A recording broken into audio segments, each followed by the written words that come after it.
I'll share my screen too. So, and we have someone new here. Feel free to, there's an unmute button on the bottom left. You could go ahead and just unmute and say hey if you would like.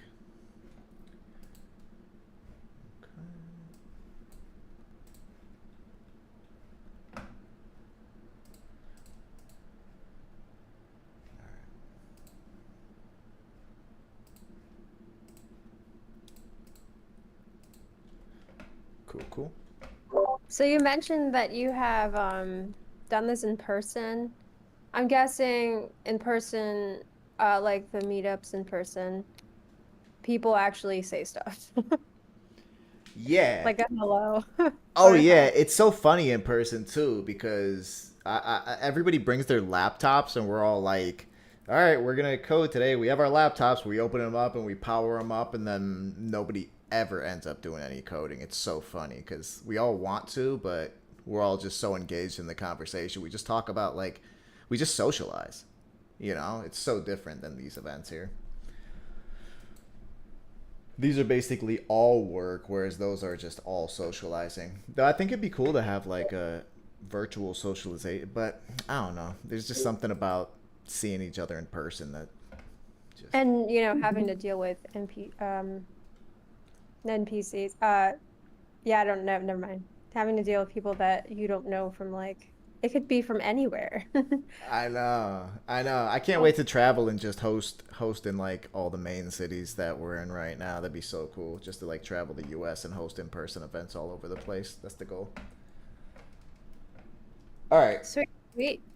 Do you wanna share your live code when you get to it? I don't know if you're trying to do that now. So Yeah, what's up, Aditya? I'm gonna go So ahead and go yeah, into. I also wanted to like get involved in JavaScript. I mean, I'm not aware much about the functions, and also like I'll start like visiting the JavaScript as Okay, today, you're saying? well. Today onwards, I mean. Okay, cool.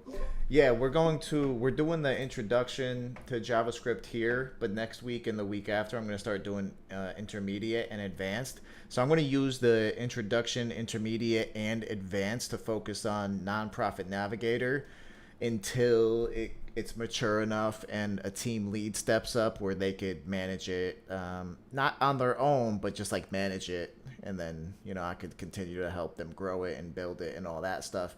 And then we can launch another project.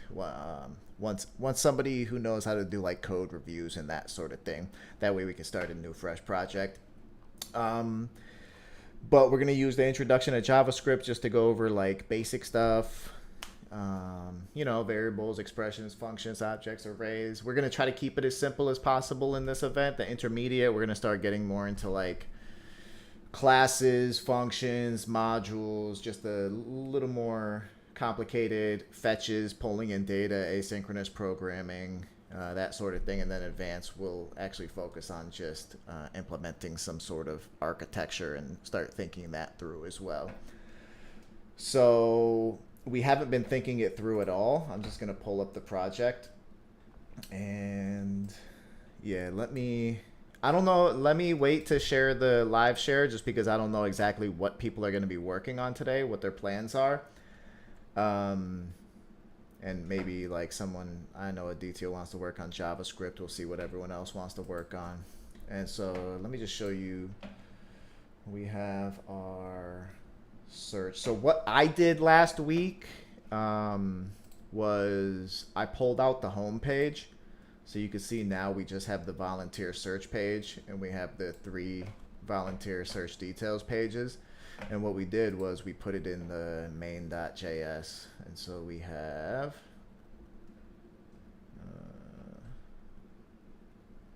render home.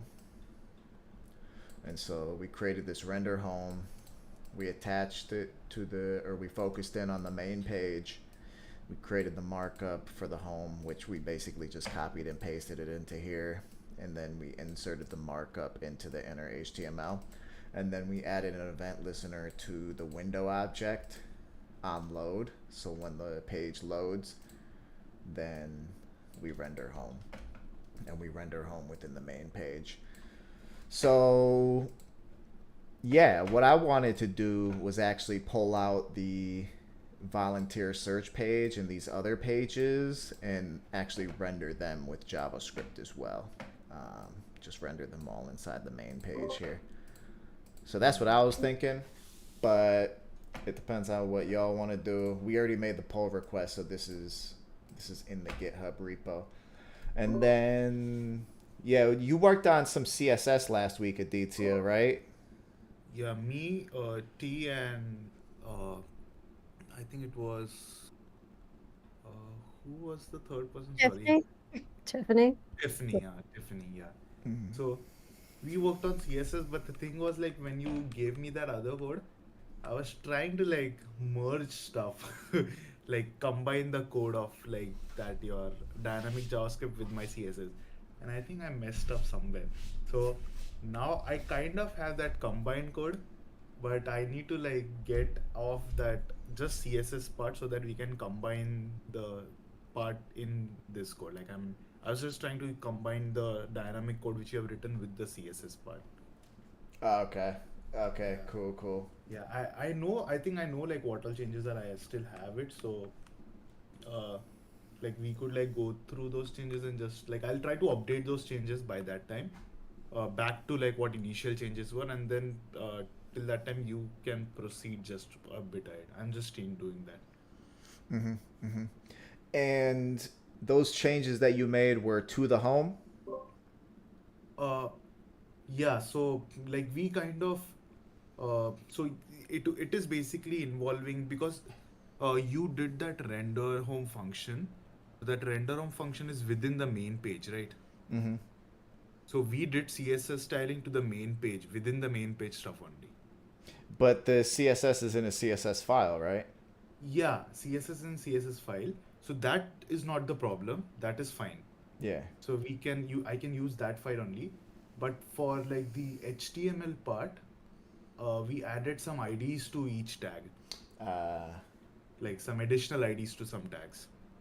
got you. Okay, so Like you for main page, we added an ID called as main div, basically like that, just to use that for the CSS styling. Class actually, not ID. okay? Yeah, I was gonna ask about that. All right, cool. So you added a class to the main. All right, so you just have to settle the merge Uh, conflicts on your end, and then you could submit a pull request, and we could go from there, I guess. can you like, would it be like tough like to just quickly like update your code only with the styling? Yeah, if you wanna go ahead and just send me the I just styles through the chat or something, I could just go ahead and do a Yeah, I quick just pull did that. request. I just did that. Let me just see what branch I'm on. It it kind of has. I've put all the styling, but yeah, let me give you like the only stylings which we did. So let me just get it from the like what all changes I did. So I'll just quickly get it from the git. I just sent you by mistakenly all the styles. Yeah, let me give you like all those styles which only the one which I have updated. Yeah, okay. These are the ones. Uh,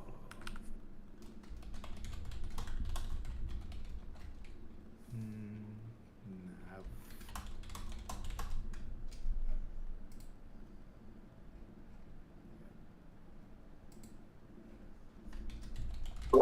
So just real quick, Aditya, do you just want Jim to put the dot main thing on the .css file?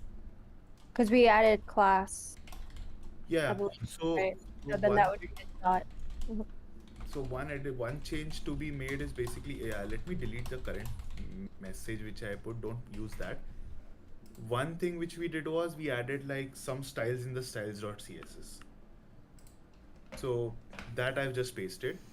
Uh, and like apart from this, what we did was we basically added like just few tags, we added classes. I'll just get those tags. So then what Jim can do is Jim can just like add those tags to those classes, even like while rendering the dynamic JS. He can add the classes to those tags, right? When he's rendering the JS. Hmm. Okay. Yeah, Yeah. yeah. Let me just create a Yeah, like branch update for. on JS. Yeah. Yeah. Because I didn't do anything. We didn't do anything in the JS, right? We just We did it didn't. with HTML and We, CSS. yeah, we were just playing with just the CSS Okay. Yeah. mostly. I did notice that you were adding stuff to the HTML document, but I'm not sure if maybe that was you would ended up taking it out, putting it to the dot JS Yeah, uh yeah. So what dot. I did was basically I removed the buttons and added div because it was that button was giving that button like that button border basically. I didn't want that button. I just wanted the text. So basically I converted the button to div. That's something which we added and deleted. All right, I'm gonna invite you guys into the code editor so y'all could do some coding. Yeah. And that's the thing which I added. Apart from that, I just added like class to the main page, and also added a class to the footer. That's it, basically. Hmm.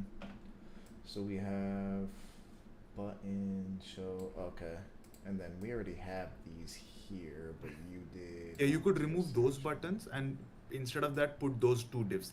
I mean that 17 and 18 line is basically the minus part, like the one which is removed. So I don't know if you know this, but in Git, when you write the Git command, you can do Git diff and file name. That will give you what are the additions which you did and what are the removes which you did in your terminal itself. All right, so you replaced these divs up here with these divs here, or these Yeah, buttons so with the these divs. line number 13 and 14 I replaced with 17 and 18. Okay, cool. All right. And then home comes next. Is there a reason you put home after volunteer?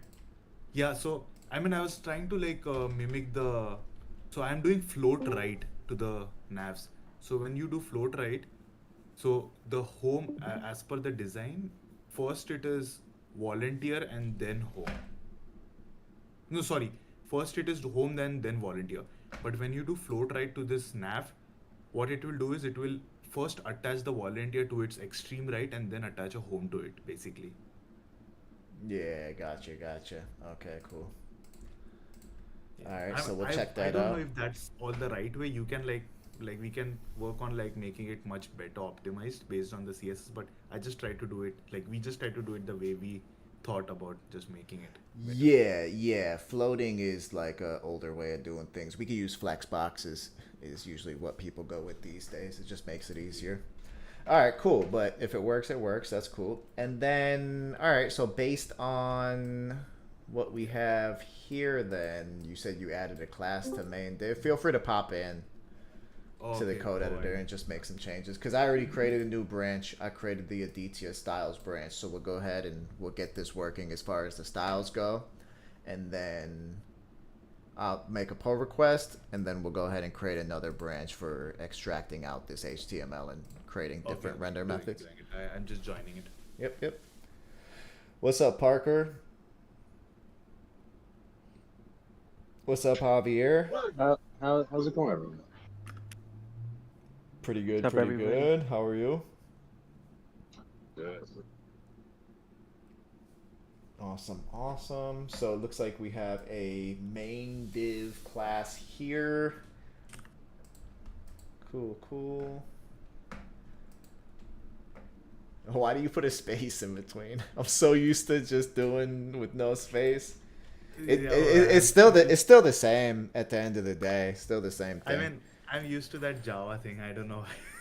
You don't need, but like it looks like clean actually. I know when I'm doing like back end programming or using JavaScript, if I do like a variable equals some sort of value, it makes sense. But just looking at HTML, for some reason, it doesn't look right with the space, even though it still renders the same. One more thing, like when you do that HTML, I always get irritated if the tags are not properly aligned. Like if What do the you tags are mean? messed up, I'll just spend my entire day Like just this? yeah. If the tags are not properly like there's just one, but if it's a very huge file, I'll spend an entire day. Like I tell my manager that I want to spend an entire day just fixing the tags. Otherwise, I won't do any coding. That's funny. Yeah, right. He's just sit here all day just I mean, fixing. it gives me that OCD actually, you know. Yeah, same. Well, with Python, you have to, because if the indents are off, then it just won't work. But all right, so we got Javier, Tanya, Aditya, and Liz are all in here. So the first thing we're gonna do is right now you can see I am on the Git branch. I'm on the Aditya styles branch. So what we're doing is we're just getting the styles to work here. I added the styles to this file here. I do want to organize them just so they're in the correct place. But let me go ahead and just pull up the browser and slide this HTML in here. So, all right, cool. So I can see that your styles are working.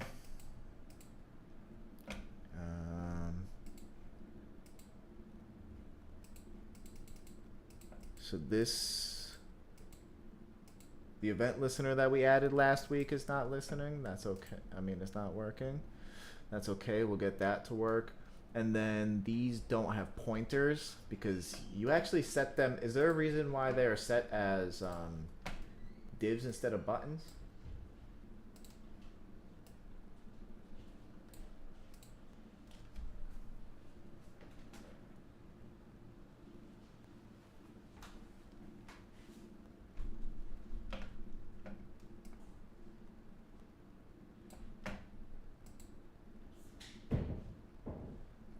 So this isn't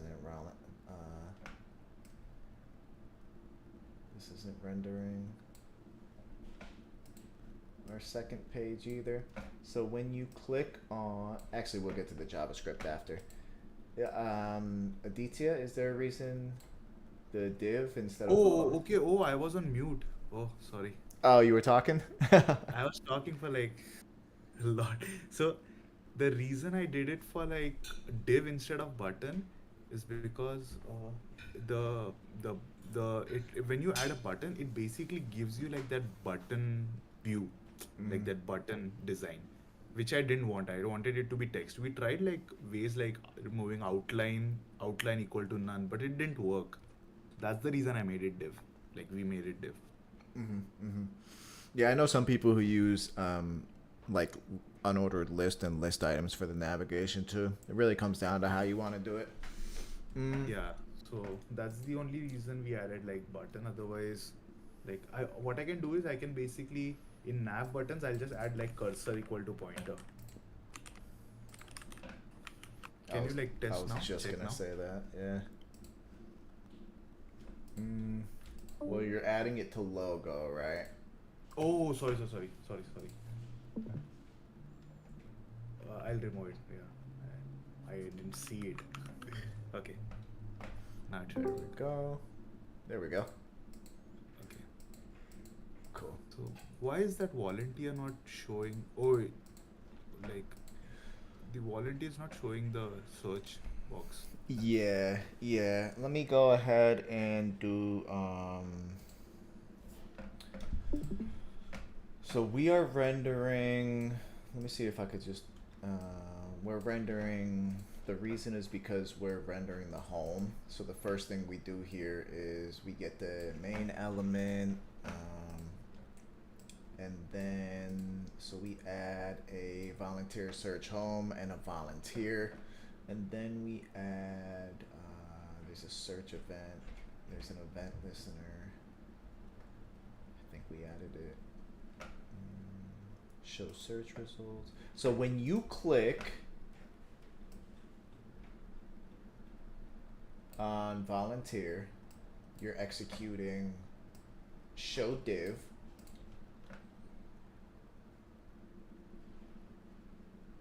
which is executing this here.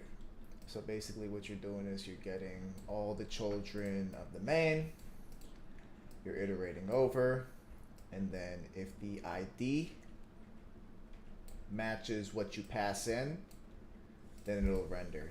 So my guess is that the ID is incorrect. The ID is not matching anymore. Yeah. So we have ID, volunteer search page, show div, volunteer search page, ID,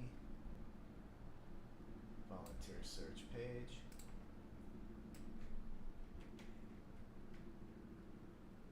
Alright, and for some reason it's still not working. So we could troubleshoot this. So it looks like for each div of the children, you're setting the display of the div to either block or none. Block or none. And if the ID is matching, so get attribute ID. If it's matching, then we should be good. So let's see. Let's look at the elements first. So we're not getting any errors, right? So if I click home, we're going to home. Oh, sorry, I'm back. Okay, cool. So if I click on volunteer, what are we getting here? We're getting volunteer, search home. If we click on volunteer, we have our main. Why is the style display equal to none? So this, all right, so basically what's happening when we do, all right, I know what the problem is, but I'm curious if you all know what the problem is, and we're going to fix this. We could go ahead and fix this. Even though we're on the Aditya branch, this is kind of what's standing out to us right now, so let's go ahead and fix this.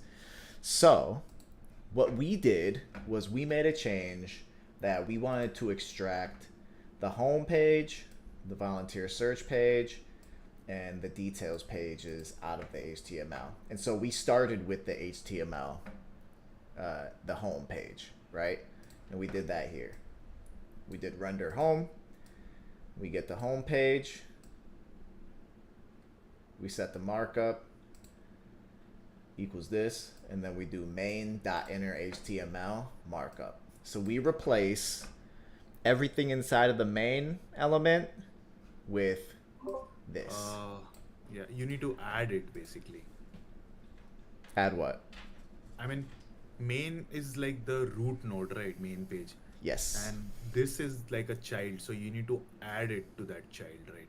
As a child, basically, to the main. Add what as a child? I mean, like there are two ways. One is like you could like use some kind of ID for that volunteer search home.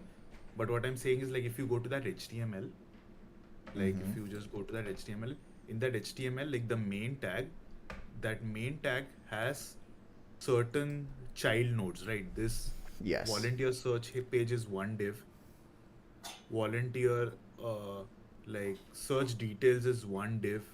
Like those are like child nodes, right? Mm-hmm.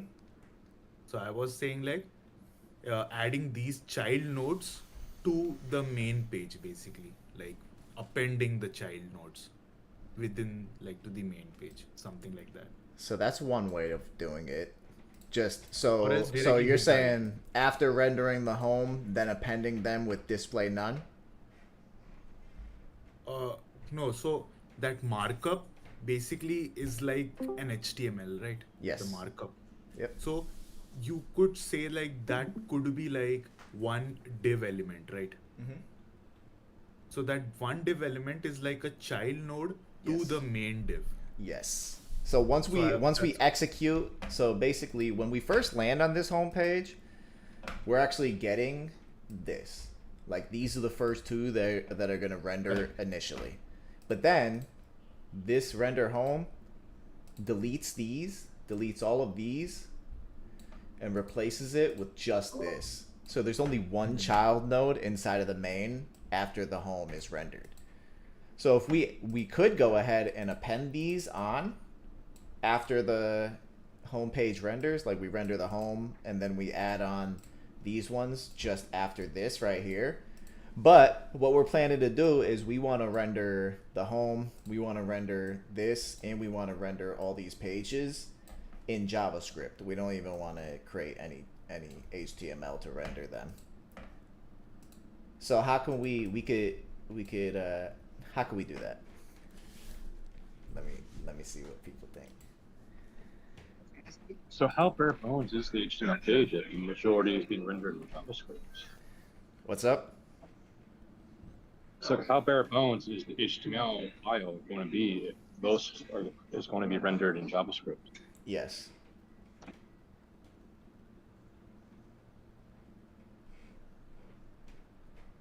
Hi, I think I might be hearing you incorrectly. There was a little bit of background noise. Yeah, so it's a question. With the HTML file, how small or bare bones is it going to be if the majority of the pages are going to be rendered in JavaScript? So it's just at the end, it's just gonna look like this. Oops. It's just gonna look like this.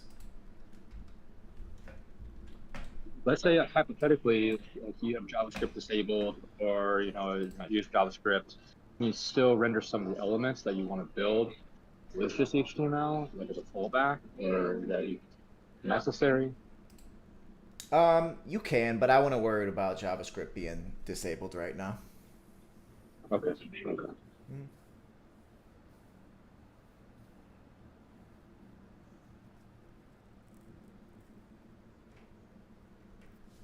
So what are y'all thinking?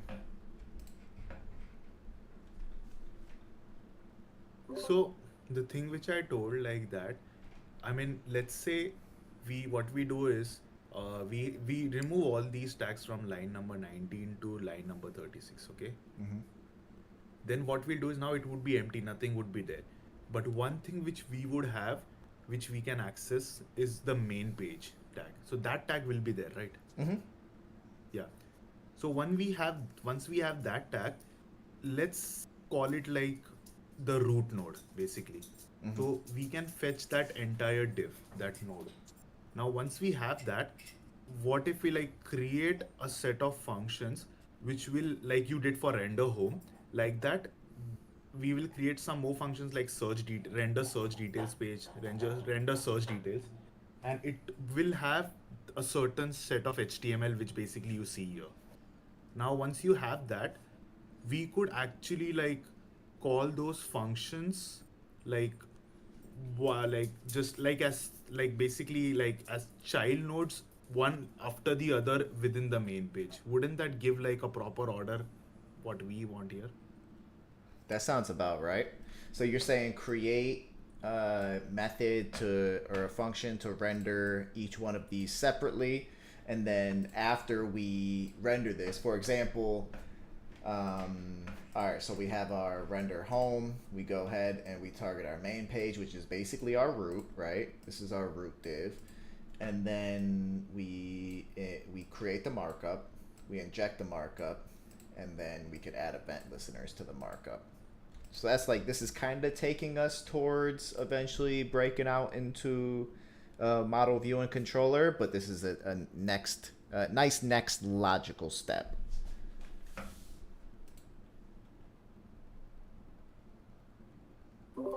Yeah, right.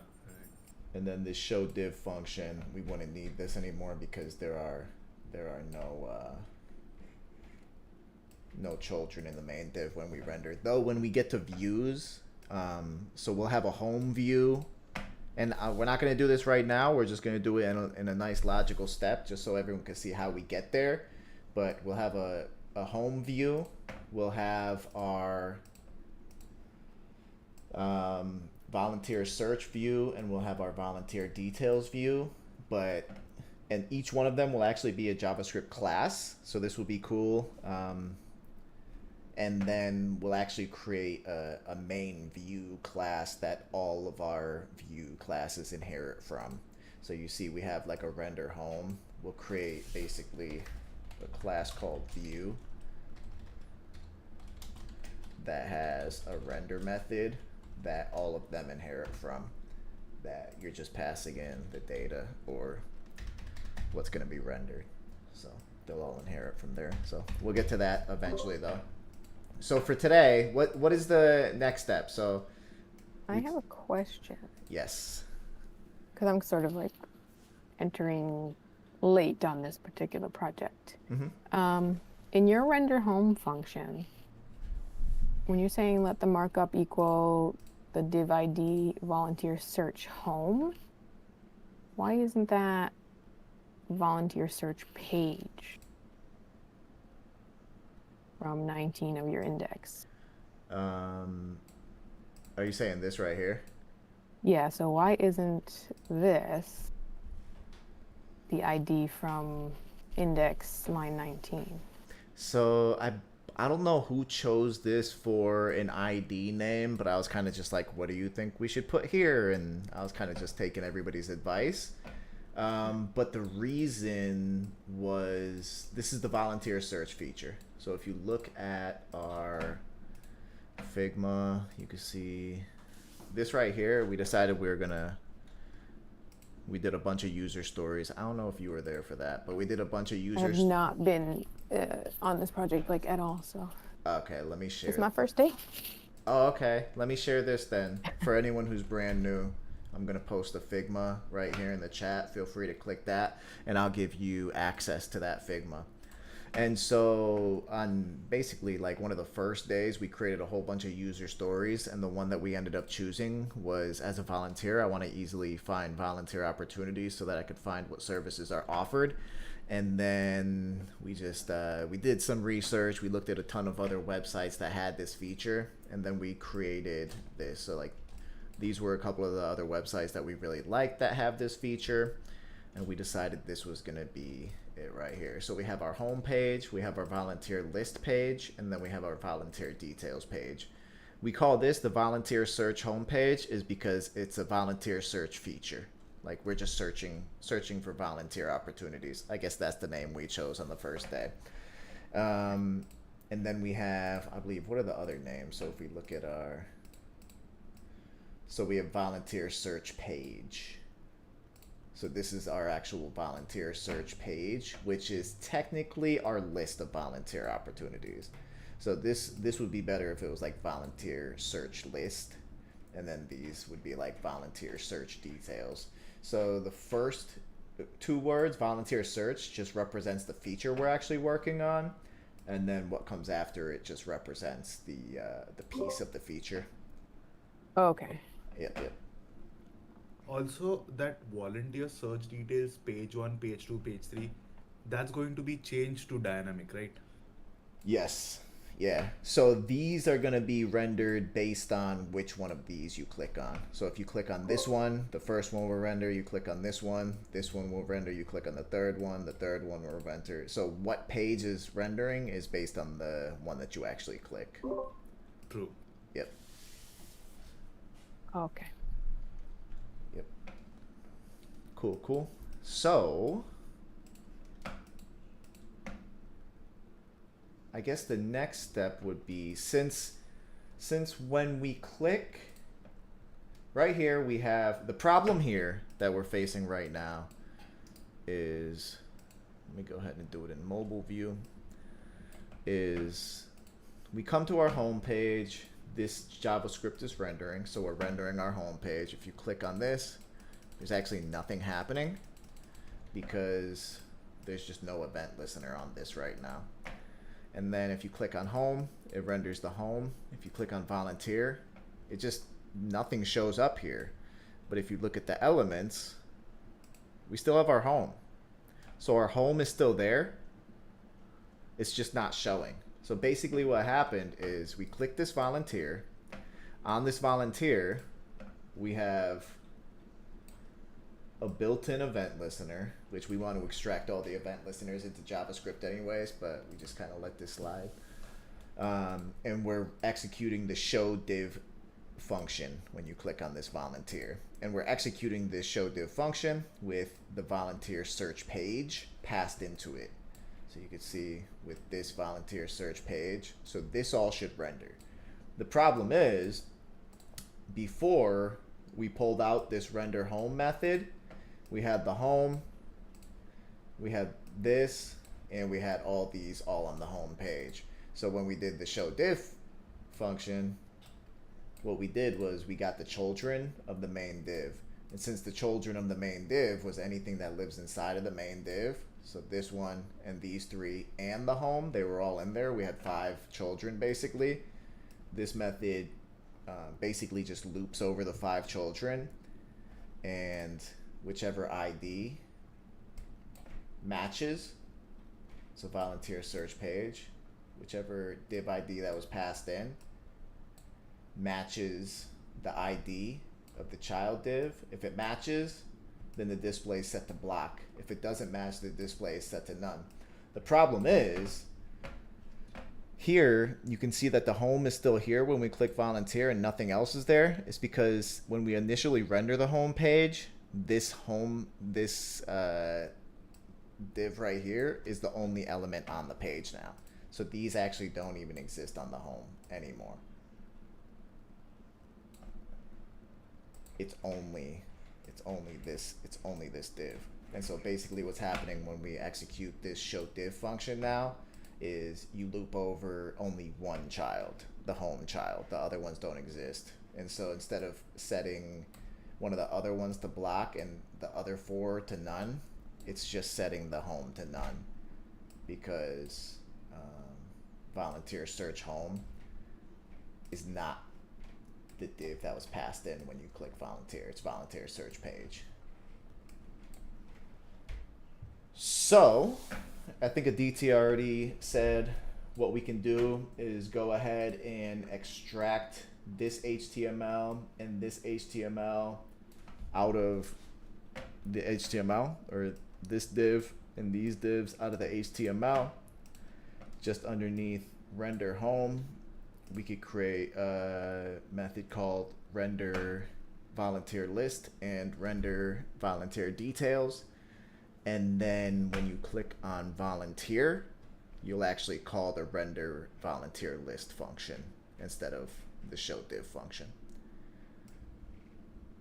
So where do we start? How do we do that? What do y'all think?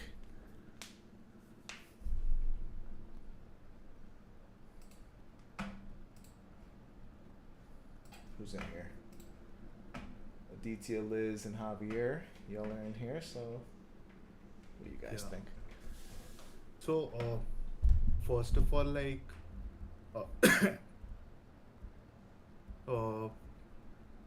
there could be one single function created which basically handles rendering anything within the main page. And Yes, it's yes, definitely 100%, but let's start with all 3 just so everybody can see the logical steps to get there. like, okay. And why. Yeah, because I'm already thinking about that. And that's actually going to be in our like main view class, but yeah, we'll talk about that. I just want to make sure like the people who are new to this can see like step by step how we get there and why, sort of thing. Yeah, I mean, the thing about reason I came up with, because like, I mean, it's a data structure, so I came up with that thought process. Like, I mean, I didn't think about model view part. I just thought about one data structure which will, like, how can you add elements in a list if they are in 2 different functions? That's the only reason I came up with that thought. Exactly. Yeah, we'll get there.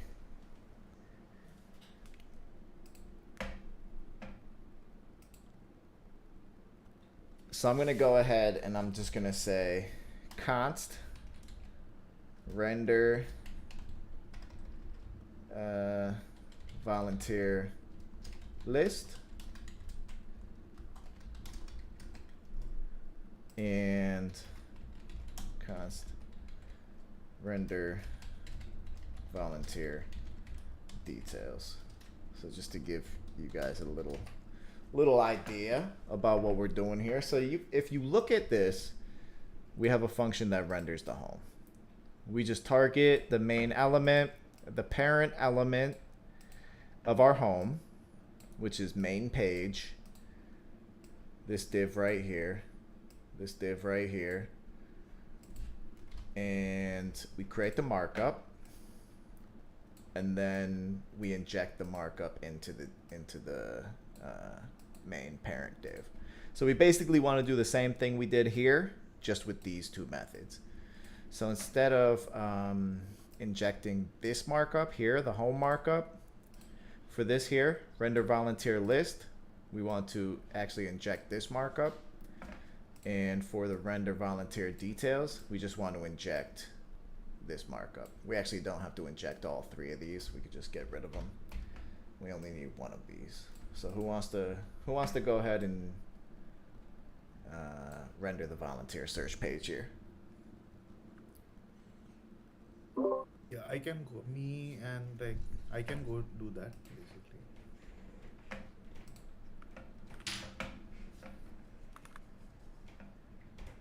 Cool.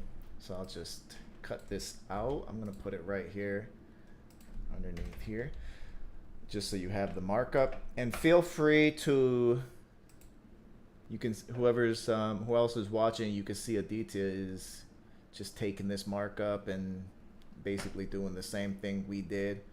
Feel free to do that with the render volunteer details, whoever wants to give that a shot.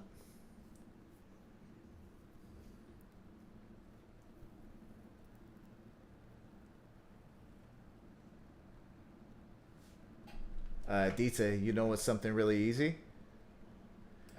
If you highlight multiple lines and then you do control close bracket for square brackets, you could shift the whole thing. Yeah. Okay. I saw you starting to do one at a time. I still do that with some stuff, man. I think about it all the time. I'm like, I need to learn more shortcuts because I'd be so much faster if I did. I mean, it's still not aligned, so let me like do control. What control? Control and then the square bracket, the closed one. Okay, the square. Okay, it's There. It's command. Okay. Okay. Yep. What does that do? It just shifts all the code. So if I did like control square bracket, I could just like shift whole blocks of code. Oh. Oh, but for Mac people would be command square bracket. Yes. Yeah. Yeah, I was keep on typing control. I was like, no, it's command. Yeah. Okay. And this. I need to follow examples here. Still a little off too, I think. Div, button, div.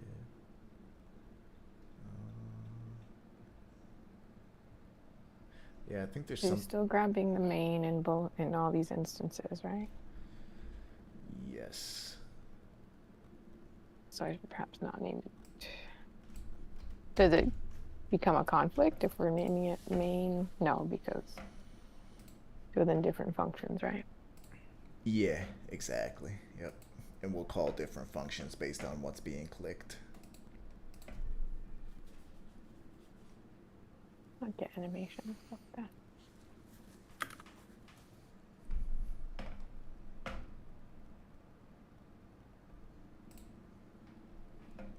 Equals markup.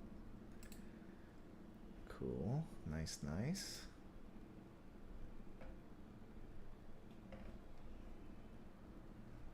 then here's the markup if you want.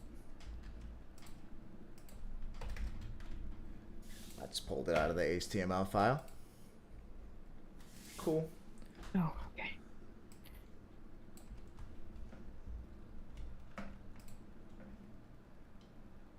So, okay, so we're backticking this. Yes.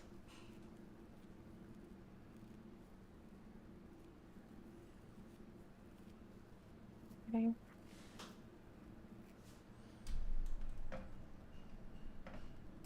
So we have our search results here. And then we have an array in here, right? Yeah, okay, cool. So this will be cool. We'll do that next.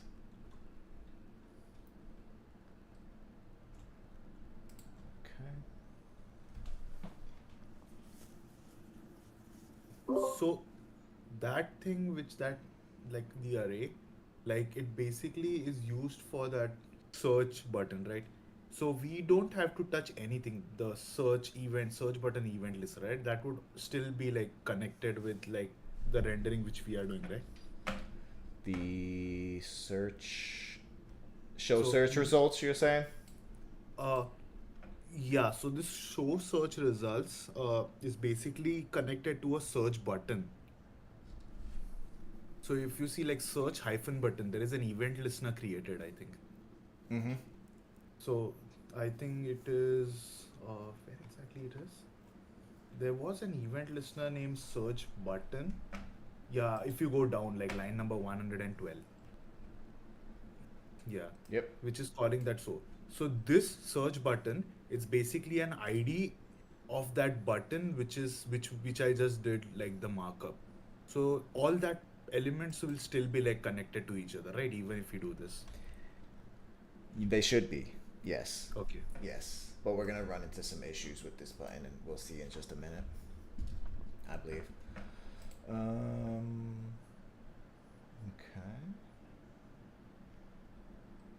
So we have our render volunteer list. Cool. Enter HTML. Cool. And then this is almost done here. Actually, it might be done, right? It is done.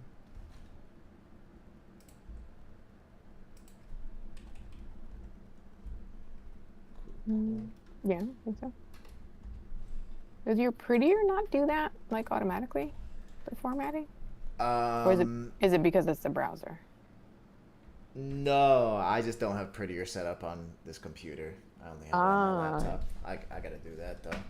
Yeah, when I set up prettier, I'll probably go through and just go through like all the settings one by one just so I can get it exactly like I like it. But I just haven't done it yet.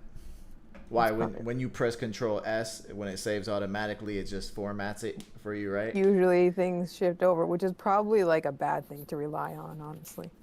It's so much easier though, and you get consistency across the whole code base if you're working on a team, Yeah. which is really nice. You don't have to worry about going into like index.html and being like, oh, Jim coded that one. I could tell. You just like start realizing like, yep, that's Jim style. Keep me out of I saw when I saved, there was no like automatic semicolon happening. I was like, oh my God, what do I do? Yeah. Yeah, also when you git commit them, if it's not a correct format, basically you will just see everything added and everything removed. Yeah. You don't get to know what exactly added, because if the format changes, the Git basically detects that. Yeah. All right, so we don't need this show div method anymore. I'm gonna go ahead and just comment it out, and I'm gonna move it to the bottom just to clean it up a tiny bit. Though this file is starting to get long. This is already like too much for me, but I'm waiting to hear some pain from the rest of you. I'm waiting for someone to be like having trouble finding something. You know what I'm saying? Like Aditya, you were just like, isn't there an event listener for that button there? And then like literally a second later you found it. It's not gonna be like that eventually. Eventually it's gonna get to the point where you're like, isn't there a search button for that? And then we're all gonna be searching for the search button, and we're gonna have so much trouble finding it. And when we spend like 3 or 5 minutes searching for a button that's like buried deep in the file, then we're gonna feel that pain a little bit of like, why is all the JavaScript in one file? This doesn't make sense. But I want y'all to see why. All right. So, cool. We have our volunteer list. Now, let me ask you something really quickly. So let's just go to the home page and see what happens, right? Let's go test it out. So we're getting an error. Cannot read properties of null. So main.js 105. Let's look at 105. Oh. So it looks like this event listener is giving us issues. Why? Yeah, I think I know. It's basically because it's not this element, this search button element is like not yet rendered. This It's search still button. like it's this search button element, the document.get element by ID basically. So that is not yet rendered. So that search button constant is basically null. Okay, where does the search button render? within that markup, you can see line number 128. 128. So right here. So where do we have to move that event listener for us to not get an error? Oh, then this markup, or like render it only when this is rendered, something like that. For now, we'll move it. We'll move it. Yeah. So after this is rendered, right? After the inner HTML of this is rendered. Yeah. All right. So where do we put it? Let's let someone else take a guess. Where do we put this? All right. So basically, the problem here is when we load up this page, the first thing that happens is when we load this page is all this JavaScript loads up. And the problem here is you're loading the JavaScript from the top to the bottom. And so we encounter this right here. The problem is the only thing in the HTML is this main div. So none of the content inside of this main div exists right now. So we're actually trying to get an element by ID of an element that does not exist yet in this markup. So if this search button does not exist yet, the only thing that exists is our main div. When will this search button? So this we have to create a button ID, don't we? In HTML. We have it. It's right here. Line But it's 128. It's not in HTML, is it? It's HTML. Well, it's gonna be. It's gonna be once we render this list. Once we render this page. So we just need to move the function below it. Function show search results on line 22. Just move it below line 118, below the const render volunteer list function. Move it underneath this function here. Yeah, it's like line 137. Just put it right there. All right, are you in here? Yeah, you're in here. All right, give it a shot. Yeah. Can I move it? Yeah, do your thing. Do your thing. Let's see.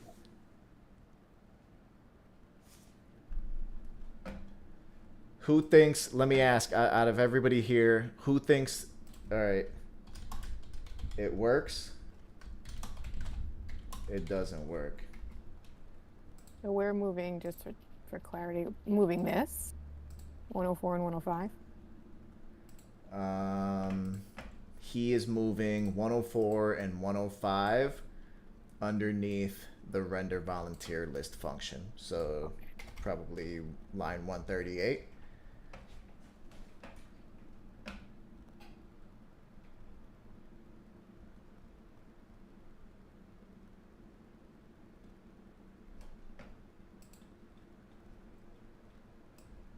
That's the show search results function. We're actually talking about Oh, did I move it wrong? this event listener here. Yeah. Control Z. Parker just grabs like 3 functions, starts sliding them around. We're on line 91 and 92. Let's see, where are we? There it is. Yeah, I'm still learning this laptop. It's all good. Hey, you're at least trying, right? That's all that counts. Yeah, I mean, it's nice to have 2 monitors in front of me, but it's not right now.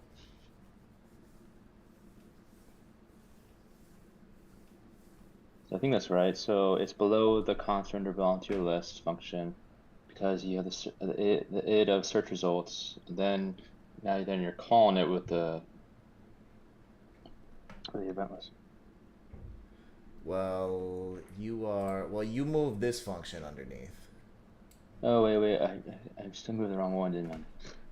Yeah, we don't. Yeah, this one has to do with like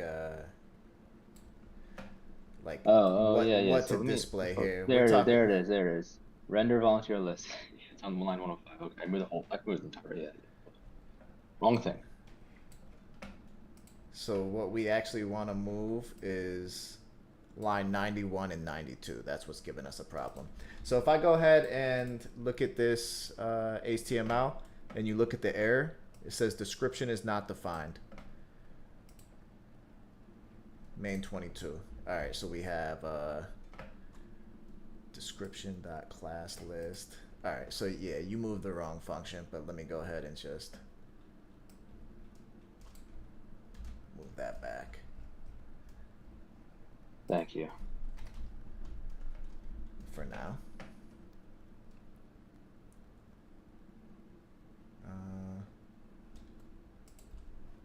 Actually, I think. Yeah, let me just go backwards because it looks like.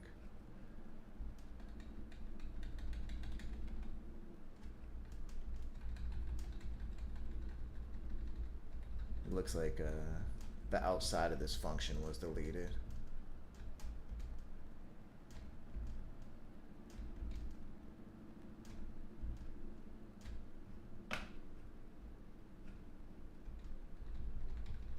Thank you for correcting my mistakes. Nah, you're good. You're Wow. good.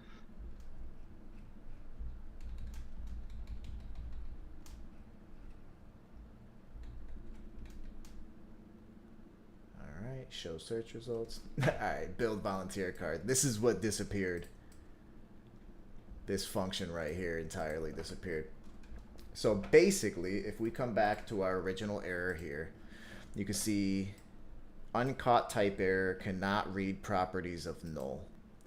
So 106. If we look at main 106, you can see this line right here, right? Everybody go to line 106. Yeah, search button added notice. So we're calling an event listener on this search button. This search button comes from document get element by ID search button. The problem is we're calling this search button, we're targeting this search button before it's rendered to the screen. So if we go to our HTML, the first thing that's rendering once we land on this page is this here. Everybody go to line 108 to 117.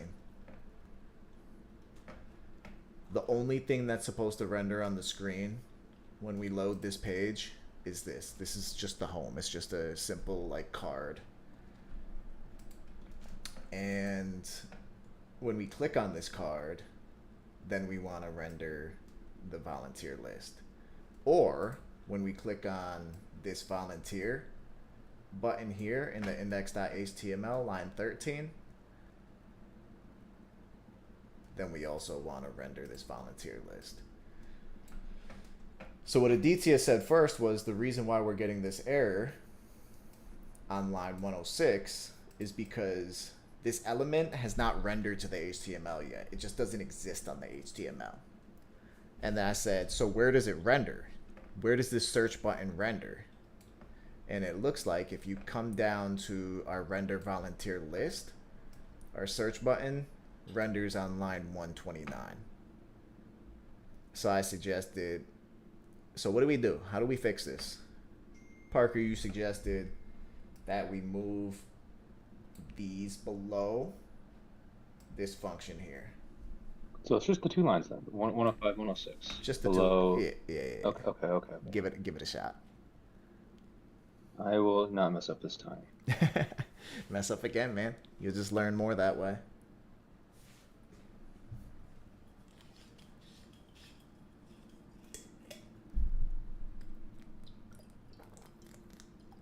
You want to keep it inside the function?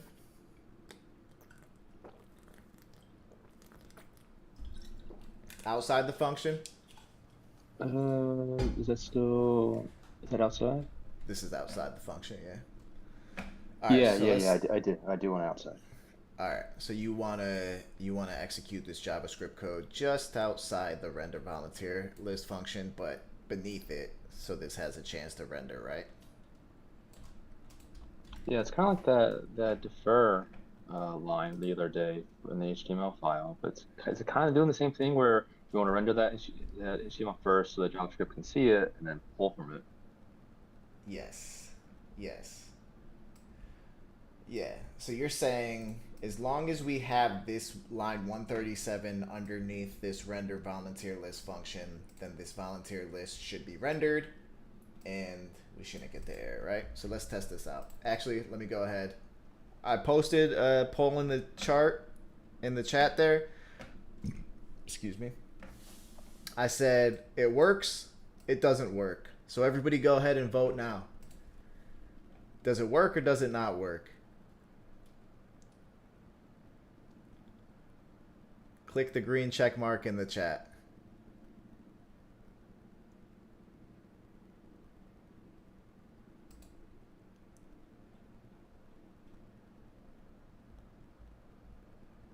I'll give you 10 more seconds.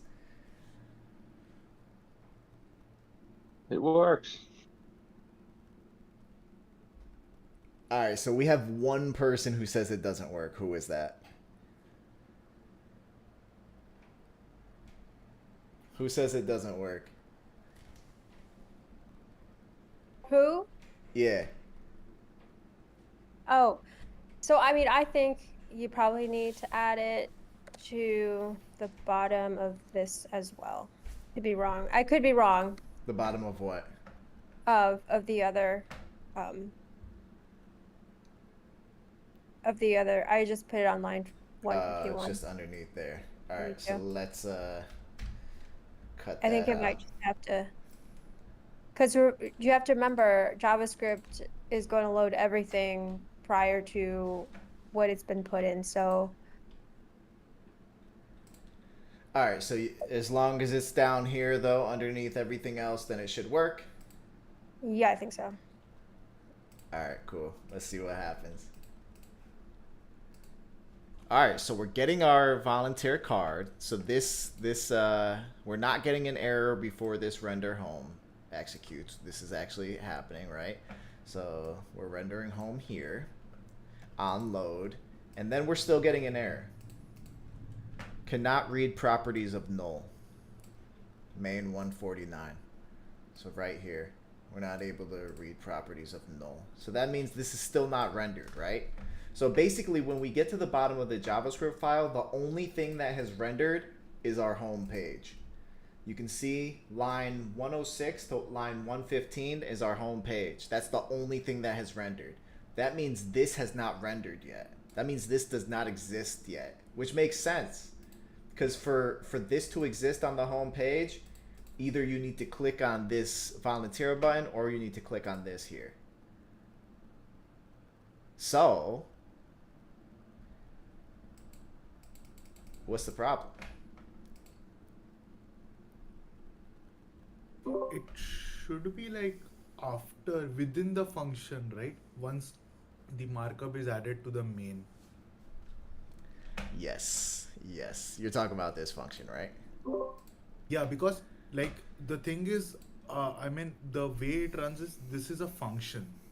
Yes. So that function, even if you put it out, that function has to get rendered.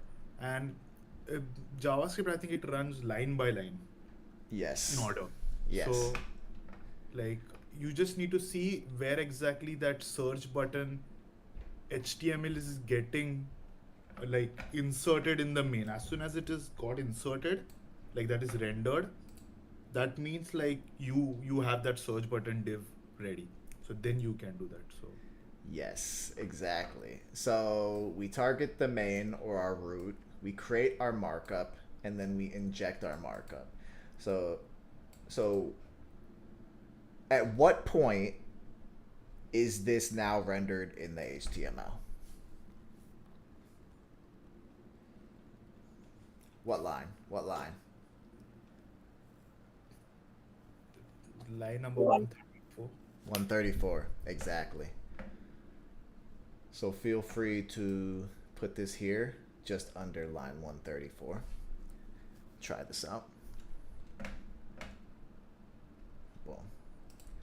So here we create the markup, we inject the markup into the HTML, and now when this line 134 runs, this code will exist in the HTML. And so this search button ID will also exist on the HTML, and then we can target this stuff here. So let's go ahead and refresh this. All right, so there's no errors. Good. Let's look at the elements that we have. You could see we have our nav, we have our main, and right now the only thing that's being rendered is our home. So when we click on this home, nothing is happening right now. When we click on volunteer, nothing is happening either. So we're getting some errors. Show div is not defined when we click volunteer. So show div was this function right here. And so what's the problem here?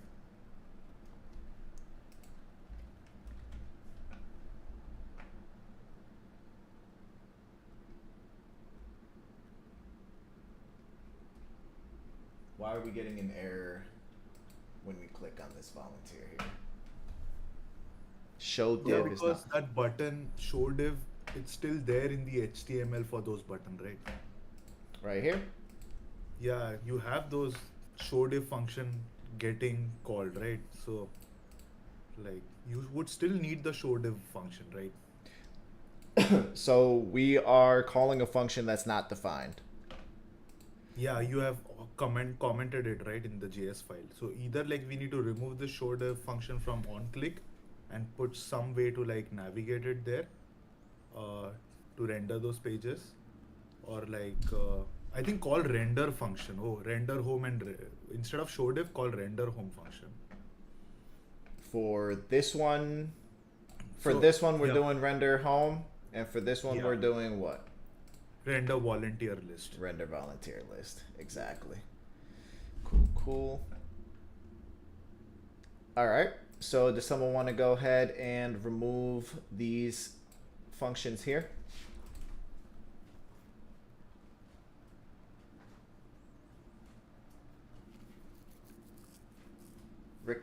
Ricky, Liz, Tanya, Parker,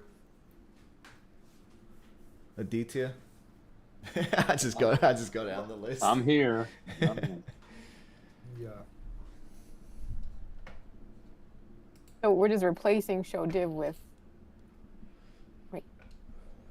The functions which we created, like this. So this is oh sorry, I did it wrong. So for volunteer list, like it should be render volunteer list. And Yes. For, similarly for The other home, one's it render should be- home. Yeah.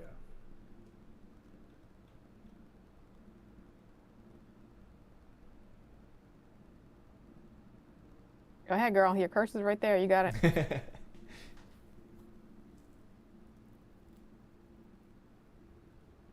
Yeah, T get render home T. Render volunteer list I did. Yeah, I was deleting. I was deleting show div. I guess somebody was gonna write it. I don't know. Nah, that's all you, Tanya. The same way that that Aditya just posted render volunteer details, go ahead and post render home. Just to be clear, I'm showing my cursor is on the title, so no one will miss. I won't miss at least.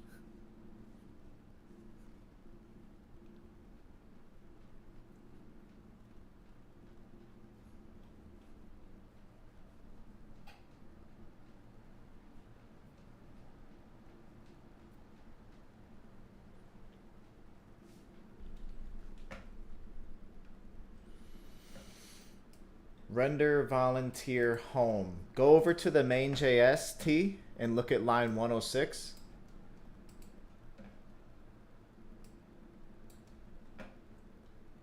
Just so you could see the function name.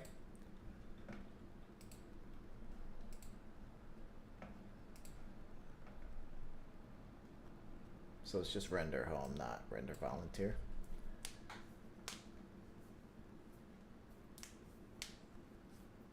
Boom. Cool. And then you're still passing in an argument. Go back and check out line 106 and let me know if this function takes any parameters.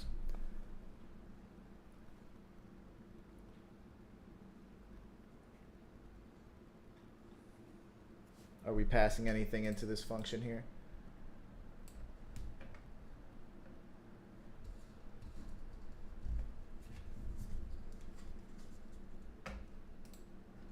Perfect. Cool, cool. Let's try this out. So when you click on home, it should bring you home. When you click on volunteer, it should bring you to volunteer. So no volunteer list is rendering, and this is what I wanted to talk about. Because when we go to volunteer we actually want to render something. So let's check out. Actually, when you click on this, you're rendering the volunteer search details page 1 for some reason. So what's the, oh, we got an error here.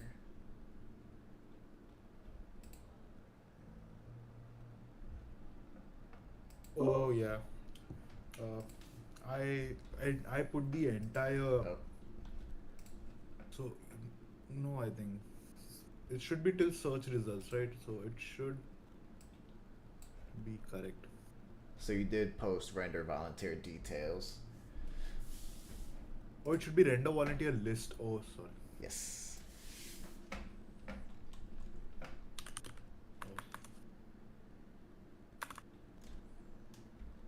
Cool, cool. All right, click on volunteer and we get our search bars. Cool, cool. Now we see that we get our search bar, but we don't get any like initial values. I think that we should just post the whole list when we get here, and then when we search, we'll delete the list, and then we'll re-render whatever was returned from the search results. So coming back over to here, render volunteer list. This is where we want to render our list, right? And if you come up to our show search results, you can see that we are building our volunteer card for each match. So what I want to do is I want to build a volunteer card and add it to our search results div, then append the child, or then append the card to our search results div for every single one of these, just initially. And then when we search, we could kind of dial it down. And like if we type in NSF, then we could go ahead and render that. We would render these two. But when we first land on this page, it would be nice just to have something. So something shows up. So how do we do that?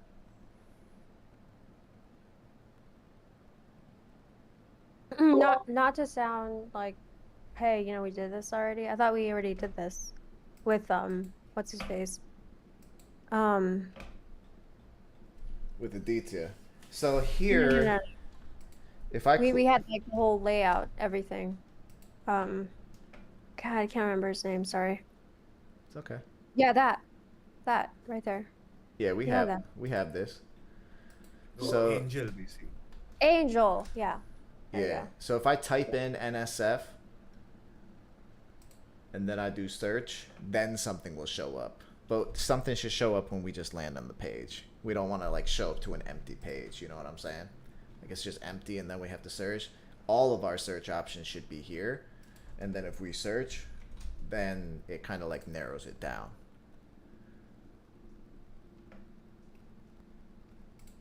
So essentially, just copy that same code that you have with an empty, with the same thing, just on the same div, I guess. So show search results. Yeah. On the main page.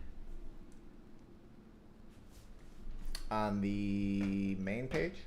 On the page where you can search, yeah, on the render volunteer list and render. No. On the home page, or not the home page, but the search page. Just right here. Inside of our search results, right? Yeah, inside. Yep. All right, so let's go ahead and show our search results when we first land on the page, regardless of the keyword, and regardless of whether the keyword, any of our volunteer opportunities start with the keyword. So we have 3 volunteer opportunities right here. 1, 2, 3. And we just want those to show up on the page when we first get there.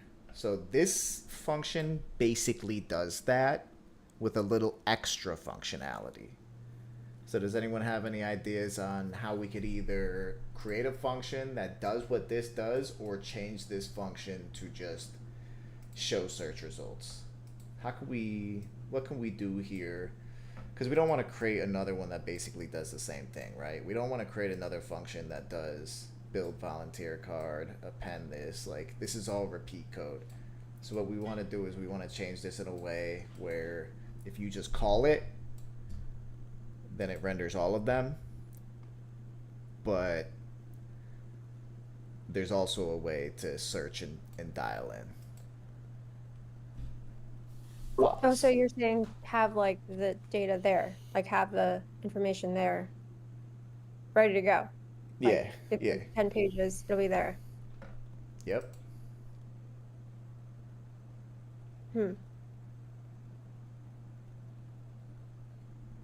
Would you just put an else in the if statement? Else right here. Yeah. So if the So, like- volunteer name starts with input keyword, then basically build the card, append the child, else what do you want to do? Just render all the things. Right, initially, right? That's what we want. Yes, we want to do that initially. So does that satisfy that? Then the search wouldn't work. Okay.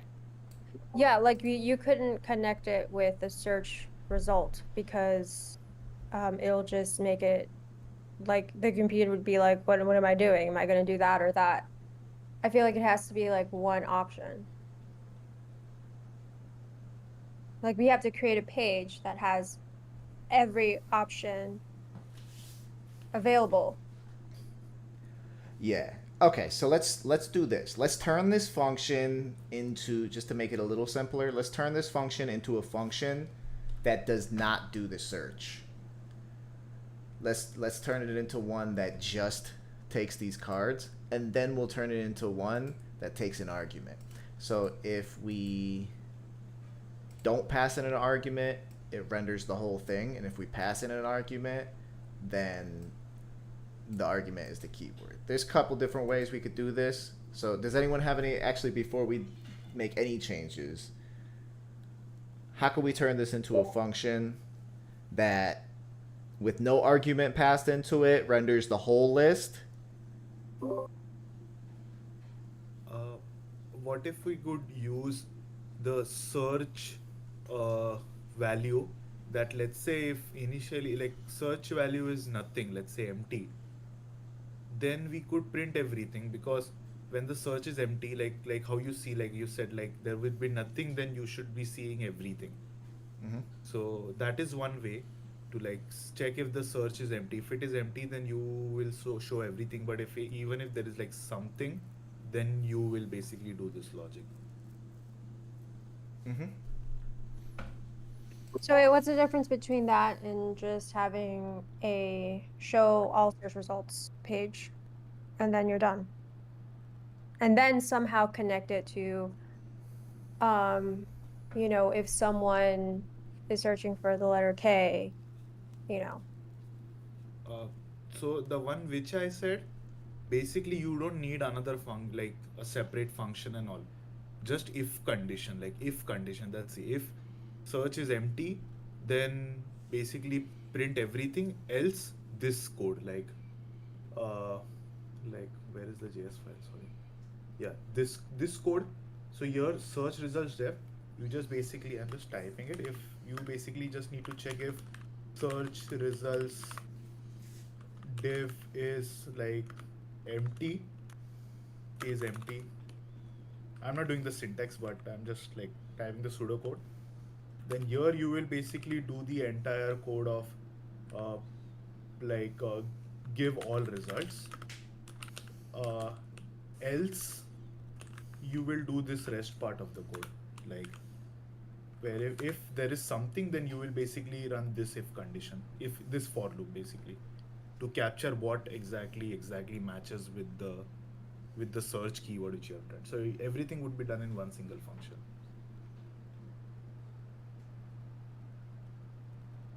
Because if when you see like in the UI, if there is nothing empty, like if the search is empty, you haven't typed anything, then basically you need to see everything, right? All the results. So that's the requirement, right? So you're Yeah, and so saying, that would go front. oh, go ahead. Sorry. I know, I was just saying that would just have to be at the top of the list then. At the top of the code, I mean. Top of the code, no. You need to first get this search results value, right? Like what exactly is the value? Like, so this, sorry, input keyword, sorry. Yeah, sorry. Input keyword. So this input keyword, what you're entering, basically the text, the string name, let's say if I'm searching for like NSF, so I'll type NSF. So I would, so if I type NFS, then it will fetch from the list, like volunteer list, that what matches to NSF. But let's say if I don't put anything, if it's empty, then basically I need to show the entire volunteer list. So that will be in this if condition. Just like append the entire volunteer list. So, but then how would the computer know that it's empty? So you are fetching the value which you have typed here, like in this value tag you can see. Yeah, because like if you go to the page, it's empty. You know? Oh, okay. So, Yeah, oh, yeah. it should be rendered separately because, Yeah. like, if you don't click on the button, then this function won't run, right? Yeah, exactly. That's what I'm saying. Yeah, it makes sense. Sorry. Yeah. No, that's okay.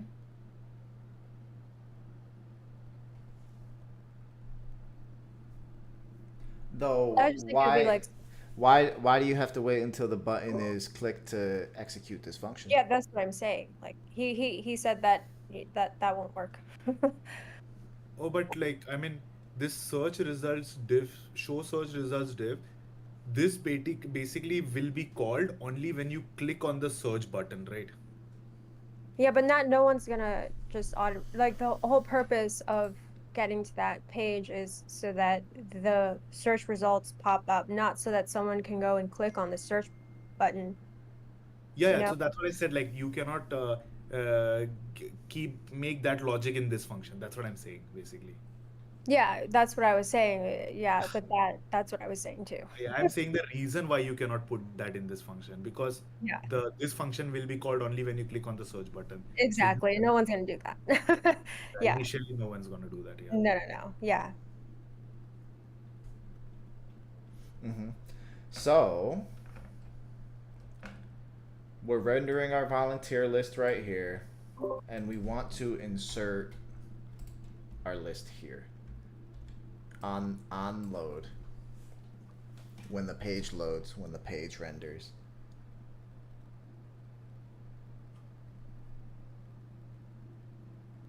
I think that's perfect, honestly. Like when the page starts loading, we should get a bunch of cards, like, flying out of nowhere, that kind of thing. Exactly. So how do we do that?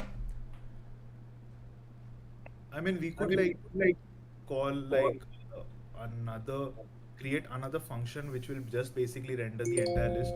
The reason I'm saying that to create another function is, let's say if a user like just clicks on the volunteer page and okay, someone's mic is open. So when when a user like lands on the volunteer search page, basically he hasn't typed anything, so he should be able to see the entire results. That's as per the requirement. Now if he types some text on the screen, like on the search tab, he will see the list narrowed down.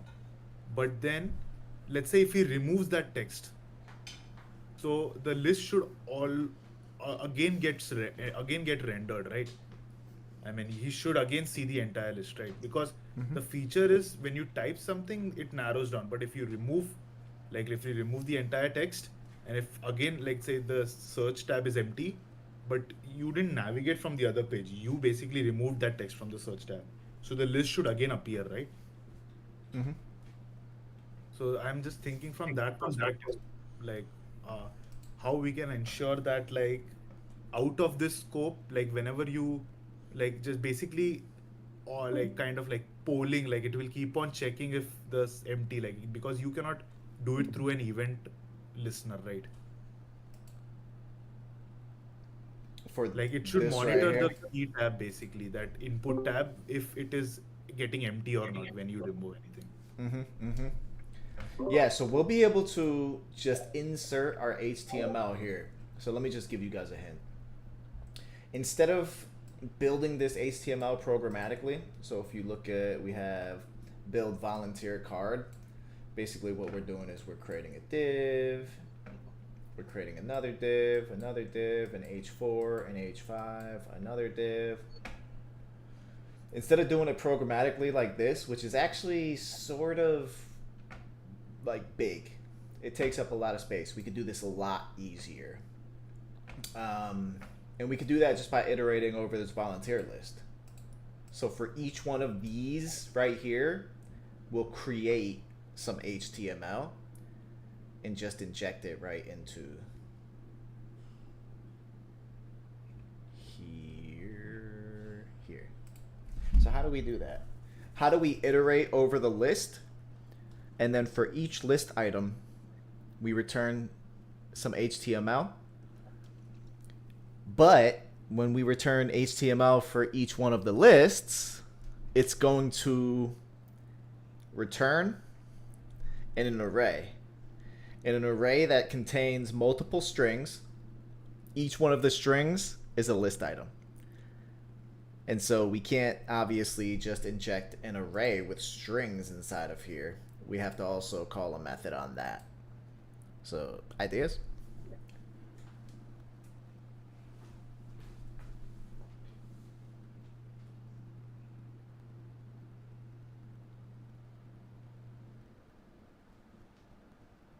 Like create some kind of list, or like list variable or something, and use that to like keep on updating.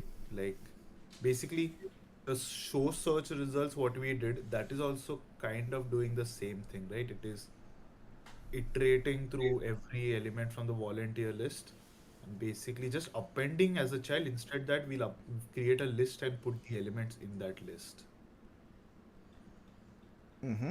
Yep. We'll put the HTML in that list. This is going to be cool. All right. So basically, I'm going to write some pseudocode and I'm going to let everybody else type it. So I'm going to do it step by step and then I'll let you guys type it. But we do need the code here. So one, how do we inject JavaScript into a template literal? What's the syntax? Then inside of that, then we map over our volunteer list,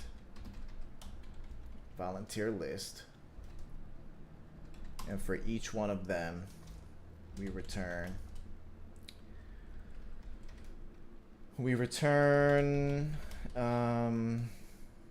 so a div containing our div, so container containing what do we got here? Image, content, name, div, image, div, content, h4, name, what else?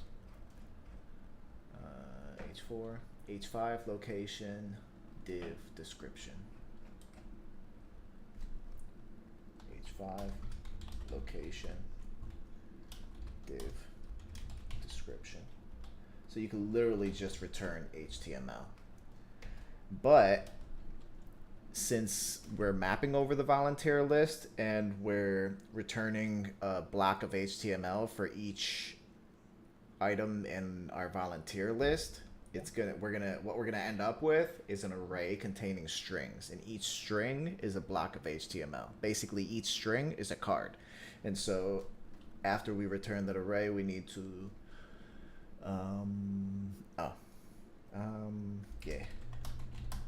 join the array. That'll connect all into a string, and then what will be left here is just a string. So first, how do we inject JavaScript into a template literal?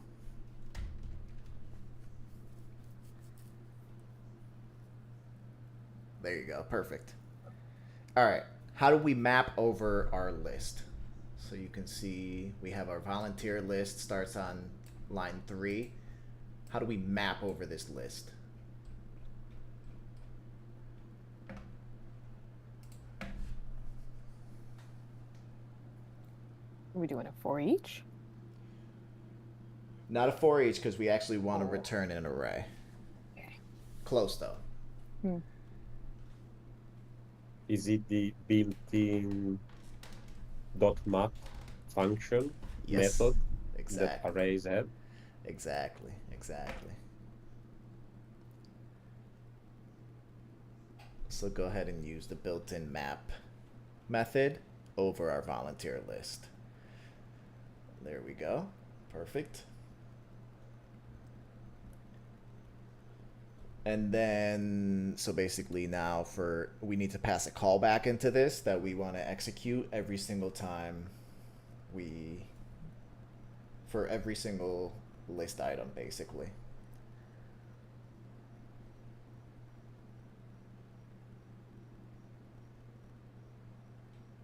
Perfect, perfect. And what do we want to pass in? What do we want to make sure our function has access to?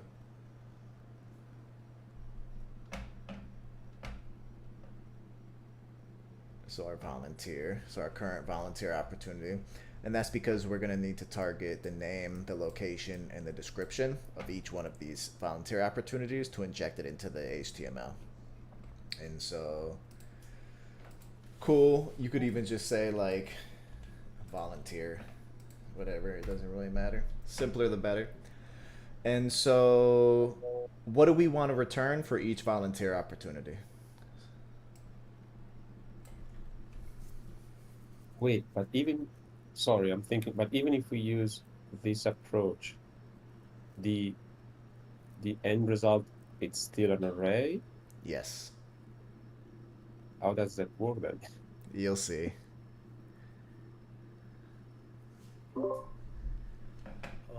Possibly like an HTML, like a literal.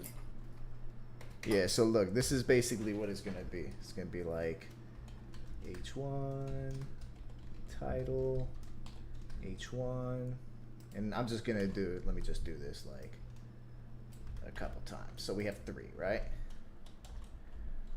This is title 1, title 2, title 3. So we end up with an array containing our chunks of HTML, right?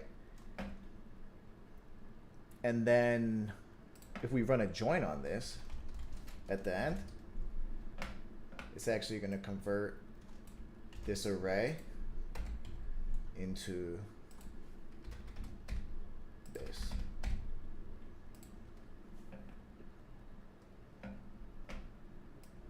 Does that make sense? Yeah. Thanks. So it's just going to be the string of the HTML, basically our block of HTML.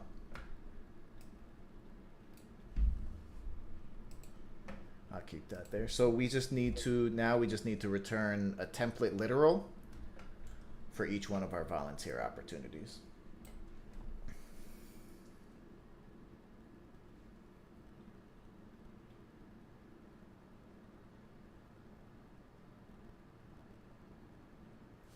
Who wants to do it?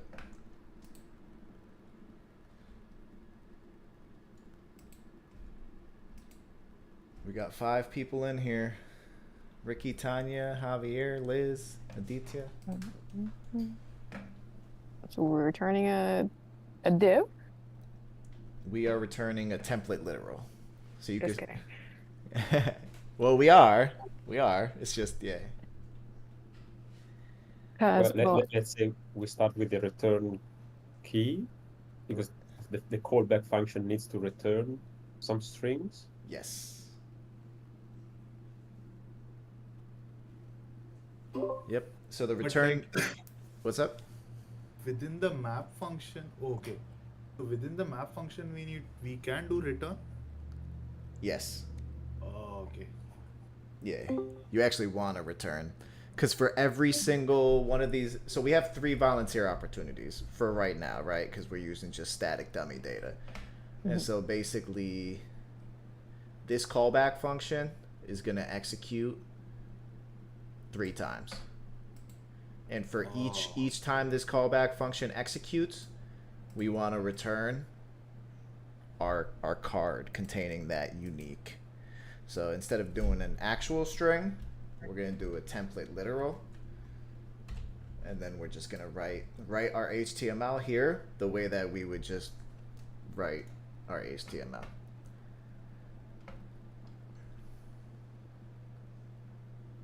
So we need a div as a container, div as an image, div as content, h4 is name, h5 is location, and then a div as description. There you go.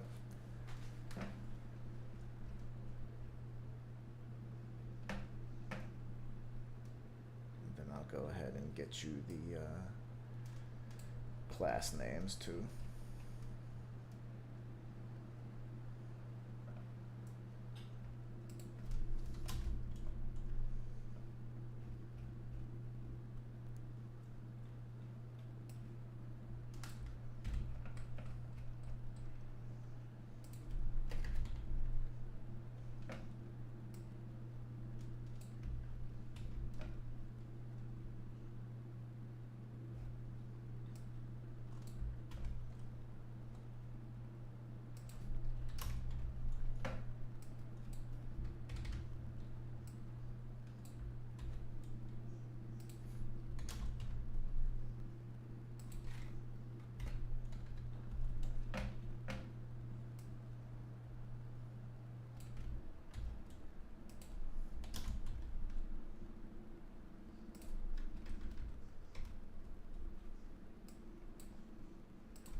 So I'm just adding the class names here, because as you add the HTML, you're going to want to just include the class names with each of them. So we have our div with the class of volunteer card. Yes.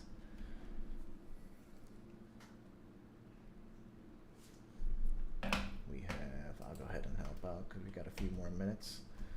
So we're just doing div here just for now. We're going to change this later actually. You have to, within that div, put a key of ID. Put a key of ID. Like, or no, am I thinking like React? Yeah, that's React. React requires you to add a key. Oh, wait till you guys see React, you'll be so relieved and not having to do this. So simple. But this is good. Get reps and remember things that I've forgotten. Volunteer card. So we have our image, we have our card content.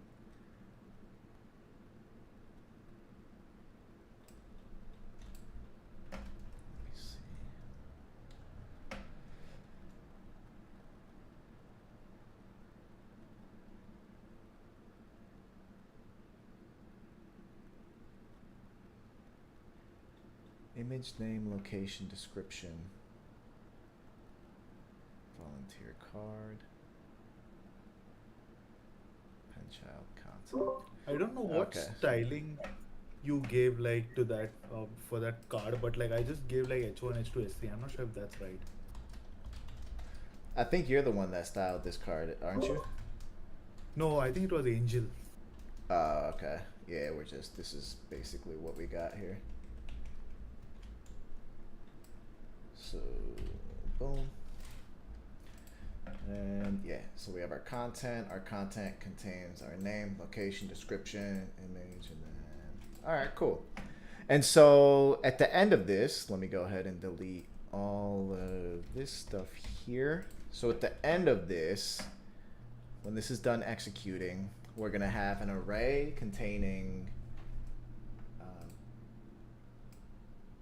3 strings like this. And so we want to join those 3 strings together so it shows up in our HTML. So where do we add the join? Perfect. Perfect, perfect. Cool. All right, so that looks good. Now we should be able to, and I'm just gonna, can I go ahead and do, can I just cut this out and say, So basically, it converts that entire thing into like a string, right? yes, Like a literal. yes, yes. What I'm gonna do is I'm just gonna create a render card function, taking our volunteer and just return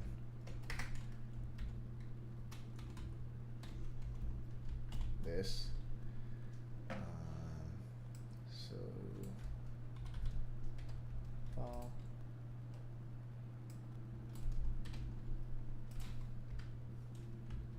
and then we'll just do render card with our volunteer passed in. All right. So for each one of these, just render. I think we could even just do this. Hey everyone, my name is Cole Steele, and welcome to the Web Developer Bootcamp, Udemy's most popular. Hey James, you got some. Everyone can hear that.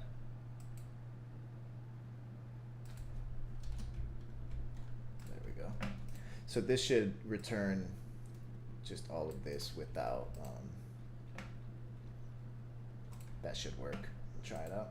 If not, we can go back to the way we were doing it before. But yeah, that should be good. Just clean it up a little bit, get it on one line of code, and then yeah. So what I did was I just extracted the render card functionality and passed in the volunteer so we could clean up this a little bit more. Since this function's a little bit bigger, we want to try to keep things just as clean looking as possible. All right. Do you want to console.log this? What's up?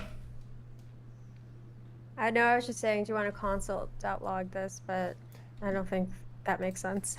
Nah, we're just gonna execute it. So we got volunteer. We still don't have any functionality added to this, so we can add an event listener to this for sure. And when we click volunteer, we're actually getting an error. So render card dot join is not a function. So we actually want to do that. Do that. That should work.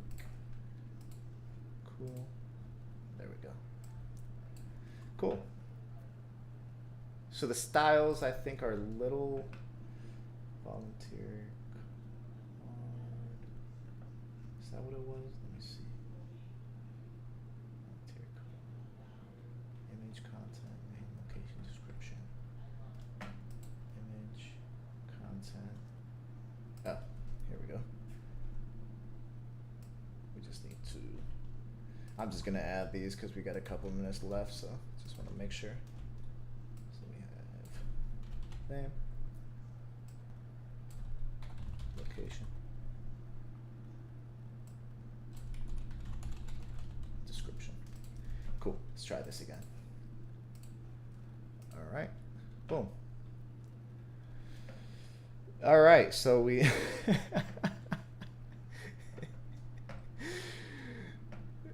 So we're actually okay. Wow, this is Why is it so smushed? It's nesting it inside. I know if there was more, it would just keep getting smaller and smaller and smaller. So where's this? Let's see. We have our volunteer card. We have all the divs, right? Opening, closing. H4, H4, H5, H5, div. Cool. Looks like all the syntax is correct. Add volunteer. Render code. Volunteer.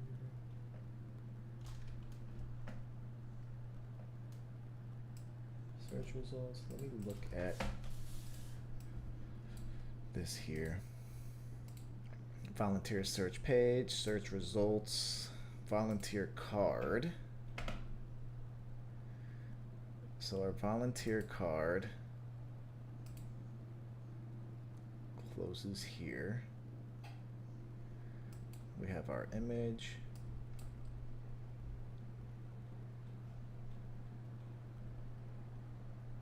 We have our content. And then we have our card. All right, so we're adding a card.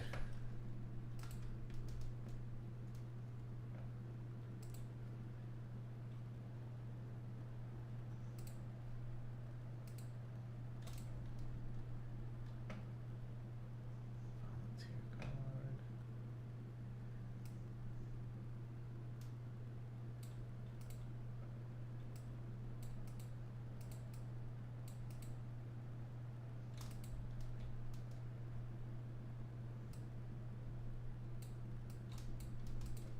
One question. Yes, sir. Can you create the GitHub for this project? Yeah, we already have a GitHub for this project. Send me your email address. I'll add you to it.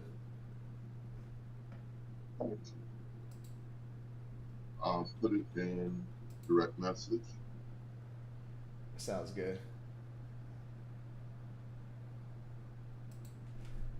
All right, so let me go ahead and I want to see what. Yeah, this looks accurate. Let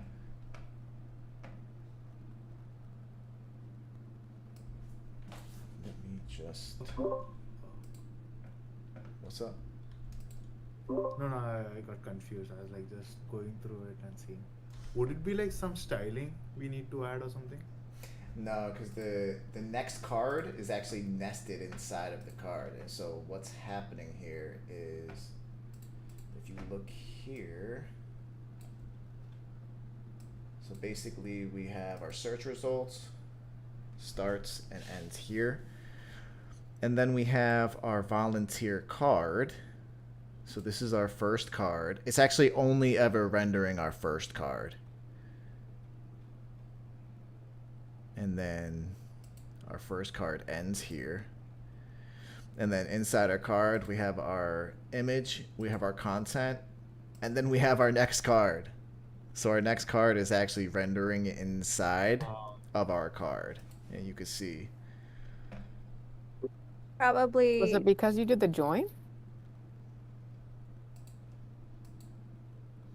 It shouldn't be, because it should basically, what should return overall is like this. So they should all be their own volunteer cards. But what's happening is this is actually nesting inside. Does anyone have any thoughts on this? That was mine. It might need to have like a styling, like a separate added to the styling sheet, perhaps. You know, like the padding and things like that. What are your thoughts? I don't think the padding is going to have anything to do with this. This has more to do with how these functions are actually executing. Is it possible? I mean, like the cards, I think like the way that it's being laid out we need to fix the styling of it, if that makes sense, on the style sheet. One more suggestion is like, could you like do the console log of that join function which you're doing? That will tell us like how exactly it is joining. Console.log of this? Yeah, so that could give us an idea of how exactly it is joining. Where do you want to log that? So when you go to the UI, like in the UI, can you like go to the console and just print that list there, like volunteer list, and do this operation? Like This. not just the JavaScript part, like volunteer list dot map volunteer and dot join function. Line Like, 32. yeah, Just paste this here, you're saying? yeah. what exactly it is like. Not a good Volunteer view. card, volunteer card image, volunteer card content, H4, H4, H5, H5, div, volunteer card description, and then we should have the closing div. Let's say if you just do like not join but just do like map, so would it like give you like list of all the HTML elements? Like if you don't do like join but just do like map. You want to try this? Yeah, this will It's give my us. bolt. Okay.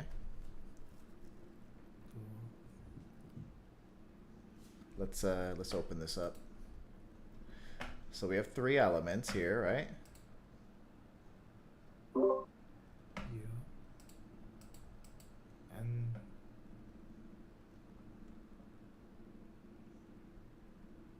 so you can see like the first element has its all details, but I think the later elements are like just not having all the details but just till the volunteer car image.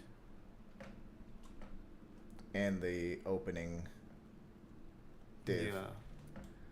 So that map is having some, that rendering, I think render card function what we did, probably that is some issue.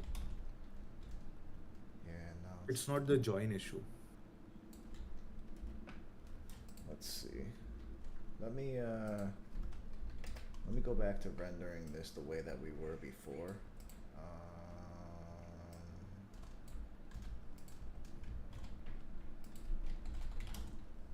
Return render card. That should, and then we close that off there. There you go. Let's just make sure. All right, so we have our opening, our closing.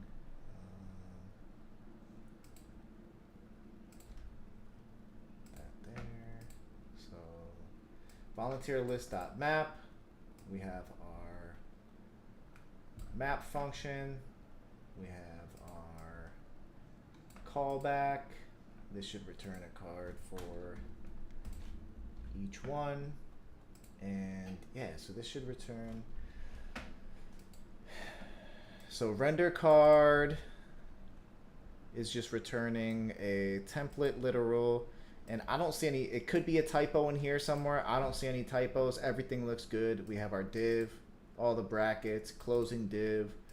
We have our volunteer card. This is good right here. We also have our content. So we have our Hey, Jim. opening and closing. Yes. Perhaps this could be something we can take a look at. Whoever, there's just way too many divs.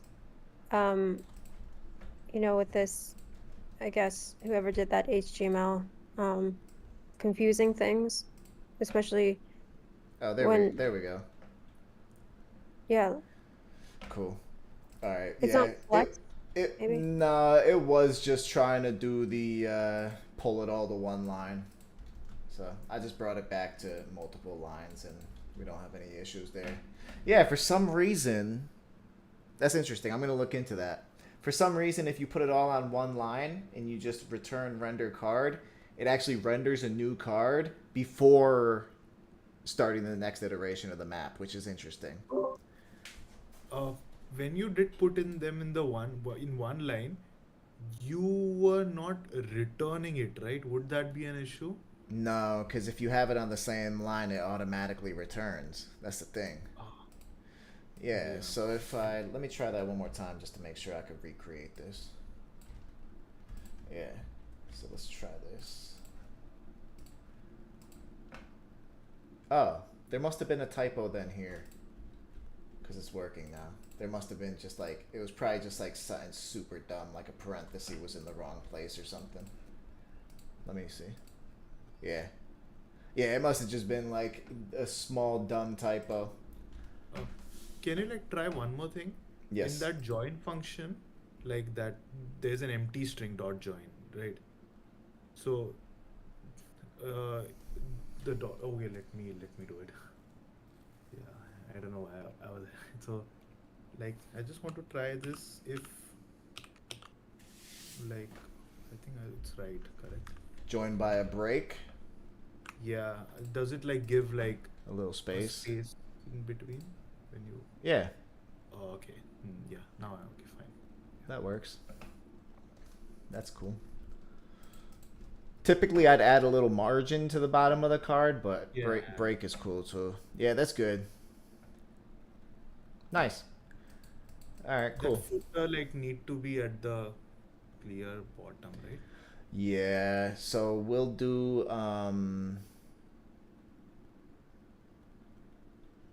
Why? yeah, Why? we'll explore that tomorrow. I know what it is. We'll explore it Sure. tomorrow though. It's 8:02 right now, so we're gonna hop into the data structure and algorithm event. Cool, cool. Does anyone have any questions before we pop off? Questions, comments?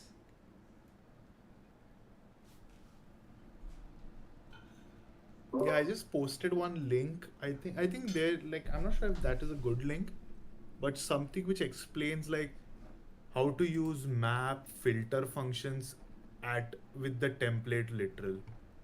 So because like what you did was basically use the map function to work with the template literal, right? Mm-hmm.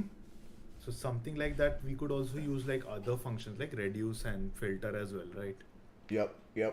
So I was like trying to just find out some links where like because they were talking on chat like where people were kind of getting confused with that map function to insert in the template literal. So I felt like if we could have that link, then people can kind of like refer to it. Yeah, that's a good link right there, probably. Looks good. It's good to know. That topic confuses a lot of people too, so if you were a little confused by this tonight, don't worry. It might just be your first time seeing it.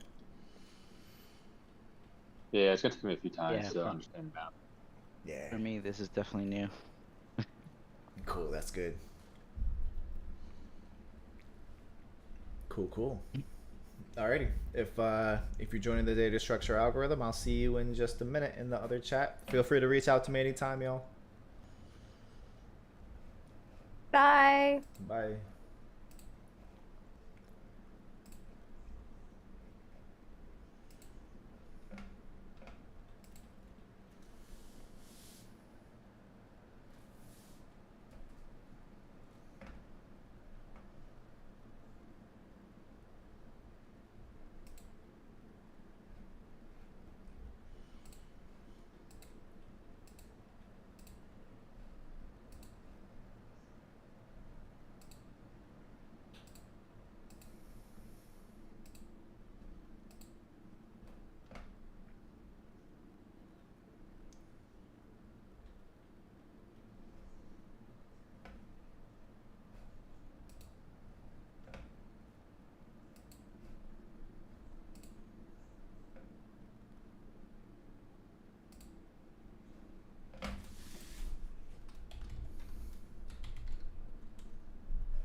Hey. Hey. Long time no see. Right. You have experience with React, Liz, huh? I mean, I'm not an expert by any means, but yes, a little. You like React more than vanilla JS? I was like, just put a use effect in there and it'll all load. That's funny. I like no, I I used to not like React. Like it's funny. Me and React are weird because at first I was like I didn't like it at all, just because you had to build the project from scratch basically, and they had like the Create React app that gave you the basic setup. But then if you were trying to do like server side rendering, like if you were trying to serve React from a server, the setup was just crazy. And then Next.js came out, and I'm like, I love React. It's all set up. You don't have to worry about any configuration. You could just start building business logic. I love this. Oh, nice. Yeah, it's funny because now looking at this, like it's good that I refreshed the vanilla JavaScript, but now looking at it, I'm like, ooh, this could all be so easy. I know. But Now I'm back, and I'm like, I love vanilla. The reason why I like vanilla JS for like teaching is because if you really are able to build anything and everything with vanilla JS, React, Angular, Vue, Svelte, like they're all easy to use. It doesn't matter. Like I know a lot of people who just learn like the basics for vanilla JS and then they jump to a framework, whether it's Vue or React or whatever. yeah, And that's they don't kind of like my. Well, I mean, that's the point of a boot camp. You learn like snippets of everything, and then Yeah. And then it's tough. And then I know people who just like have mastered vanilla JS like on a whole nother level. Like they just blow me out of the water. And they could just start coding in React. Like they just go straight to the docs and they start building stuff in React just because they just understand JavaScript so well it doesn't matter anymore. They just understand the fundamentals so well that they're like, oh, okay, easy, boom, and they just start building with with frameworks that they just never used before just because their understanding is just so deep. And I'm like, huh, that's interesting. I know so many people who just move to a React or a framework so quickly, and they just struggle over there. And it's like, man, if only you just focused on just JavaScript. And then if you get hired by a company, it doesn't matter what framework they use. You could just hop into it, you know.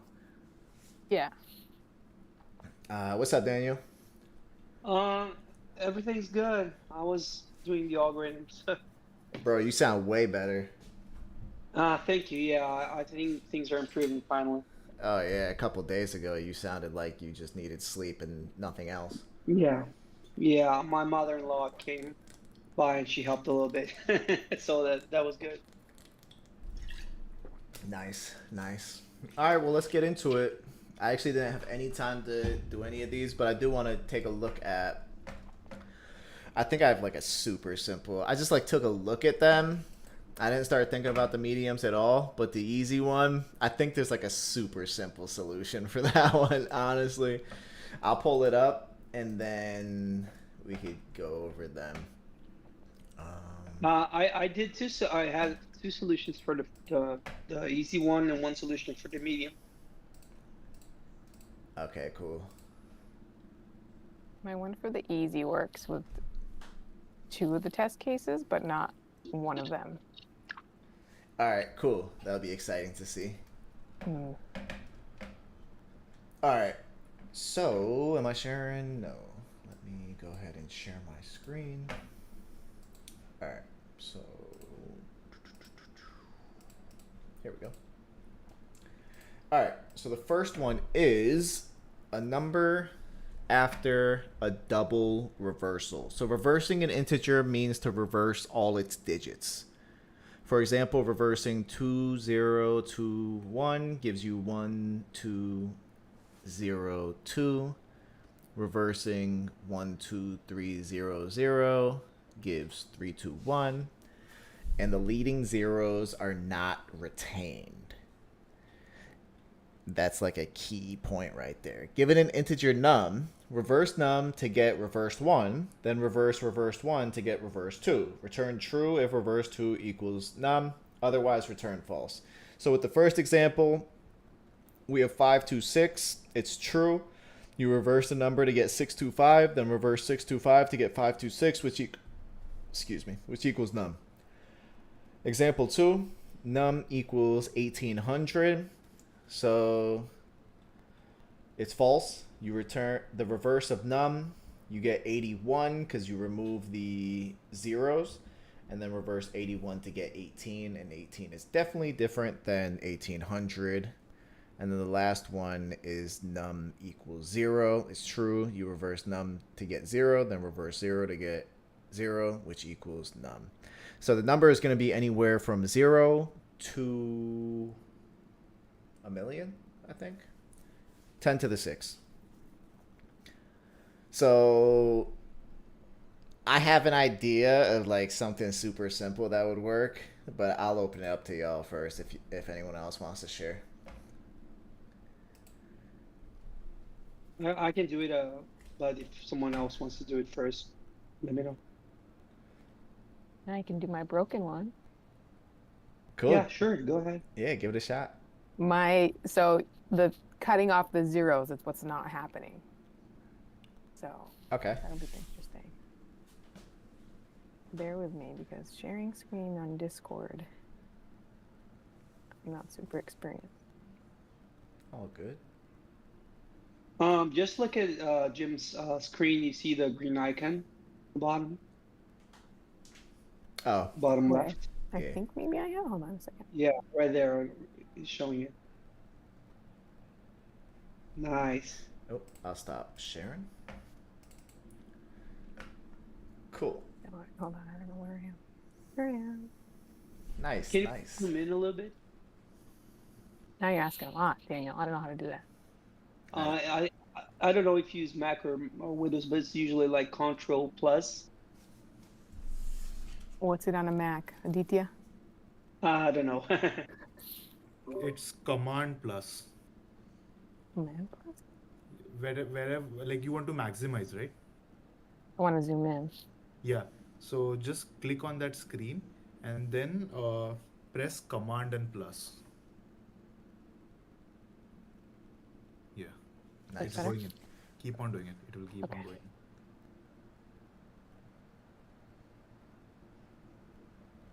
Nice. Better? Better. Yeah, that's better. Thank you. Okay. So this is like the, non one line version, right? That was console logging everything. So of course we have to turn it into a string and then reverse it and then join it again. Wait, did my thing just disappear? Still there? I can see it. So you guys can see it? Yeah. All right, so that's how you get like the first reverse num. And then the second, you're just reverse 1 to go back. But it's still a string. So you have to now make it an integer again so it would equal the number because the number is a number. And then, so towards the end, obviously if now this new num2 equals num, it's going to return true, or if num is 0, otherwise be false. But the thing I cannot get is the 1800 to cut off the 0. Can I ask you a So- question? Sure. So on line 10, you're taking reverse 1 and you applying the method toString. So what is that supposed to do in this case? So, oh, it probably wouldn't need to be toString because it's already a string. Yeah, I was thinking that. Hmm. Because in line 6, you have num toString and then you never undo it. So it becomes a string, Still a right? string. Yeah. When you Okay. join it, you join it as string. One So less you don't thing need to to do. transform it to a string. Yeah, it was just like habit. That's fine. Like it has to be that way, you know? I'm not saying this is a solution. I'm just No, pointing it no, out. like it simplifies it. Let me see if that'll. Yes. This is my. So this is the one that's not working. That's the one I just assumed that it would cut off because that's kind of what the problem sounded like it would do, but I would need Yeah. assistance on that part. Like, is it supposed to cut off by itself or is it not? My So solution is pretty close to yours, if but it's there's a difference. But I'm not gonna tell you because you can go on, guys. if it's a number, it should cut off. But I don't see you Yeah. converting it to a number at all. Anywhere. So when I'm here, I'm making it back to a number. Yeah, so when you first reverse one is just the number that was passed in, turned into a string, split, so it becomes like individual elements of an array. Each number is an individual element of the array. Yep. You reverse it, and then you join it back together. So you take the array, and now you just end up with a string, right? Yeah. And so you're reversing it with the reverse 2. And then Yes. in 13, what my intention is to, because this is still a string, reverse 2, is to now make it a number again. Yeah. So is that So if you want incorrect? If you want to cut off the zeros, I guess there's a couple different ways to do it. One of them is you could just do a slice on the string or a substring on the string. But then how do you know which ones are zeros? And that could get complicated. And so you could easily just cut off the zeros, I believe, by converting the string into a number. Because if you convert the string into a number, then it'll automatically only show you the like significant numbers. So let's just say you start with the 1800, right? You do 2 string, that's going to convert the 1800 into a string. You're going to split that. You're going to have 1800 in an array. Each one of them are individual characters. You reverse it, so it's going to be 0081. And then you're going to join it back together, so you're going to have a string of 0081. Now, if you convert that into a number, then it should just convert into 81 and remove the zeros automatically. Exactly, yeah.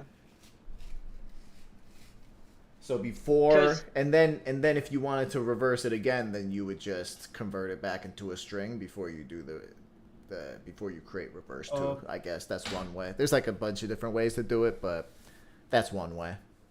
Yeah. One way Go ahead. No, I was just saying like one way which in order to remove zeros in a string itself is basically, so like when you talk about a string and if you want to remove zeros, when you do slice, it will like still like, I mean, you need to get that index, right, where the zeros is, like the leading zeros are, right? Like where the leading zero starts, you need to get that index, right? Before reversing, I'm saying basically. Yeah. If you do it that way. So in that way, there is one good way. What I'm thinking, I just like thought it could be a good way is you have those characters. Just consider those characters as like characters in an array. Now, if you need to find where is the first zero starting. So you could actually apply like a binary search to get the first zero and basically trim everything after that.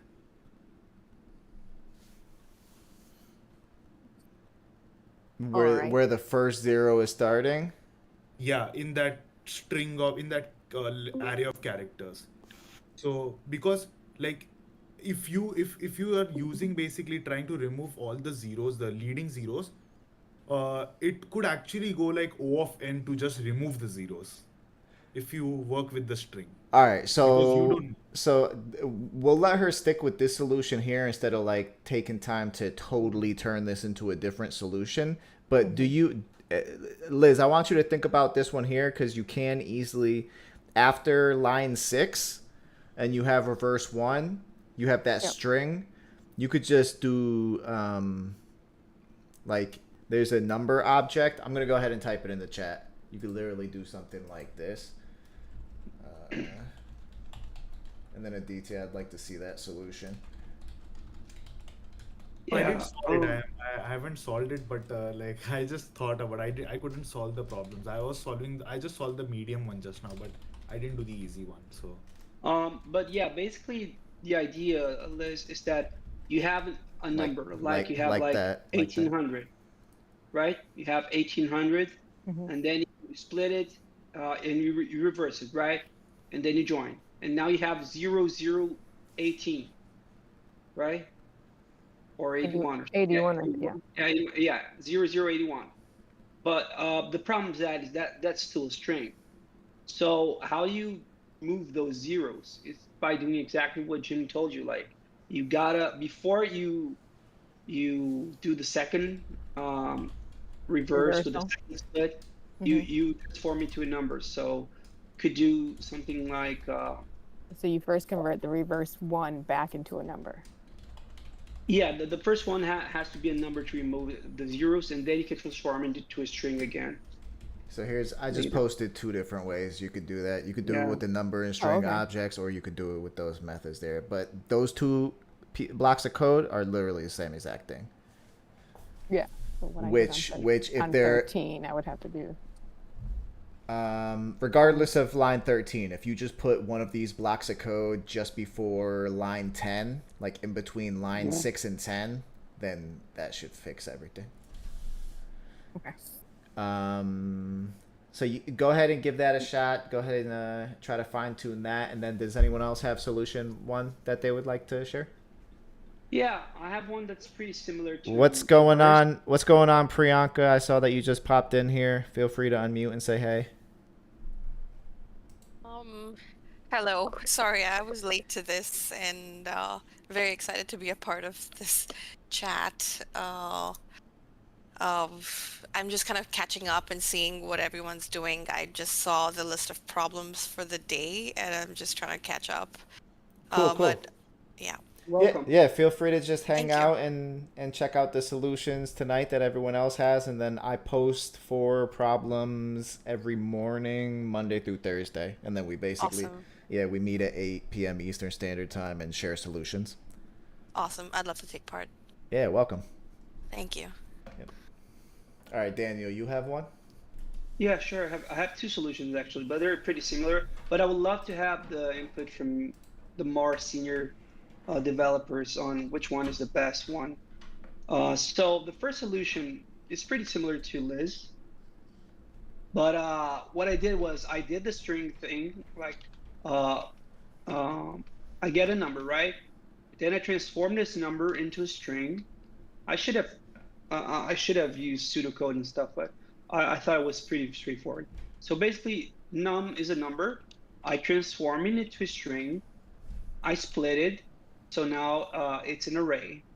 I reverse it, so now it's inverted. So let's say we start like this, right? This is a number. So the first thing I do is I transform it into a string right here. And then I split it. So now that I've split it, it becomes an array where every digit is a string, right? So now after the split, this is what is going on, this part of the code. Mm-hmm. But now I reverse it.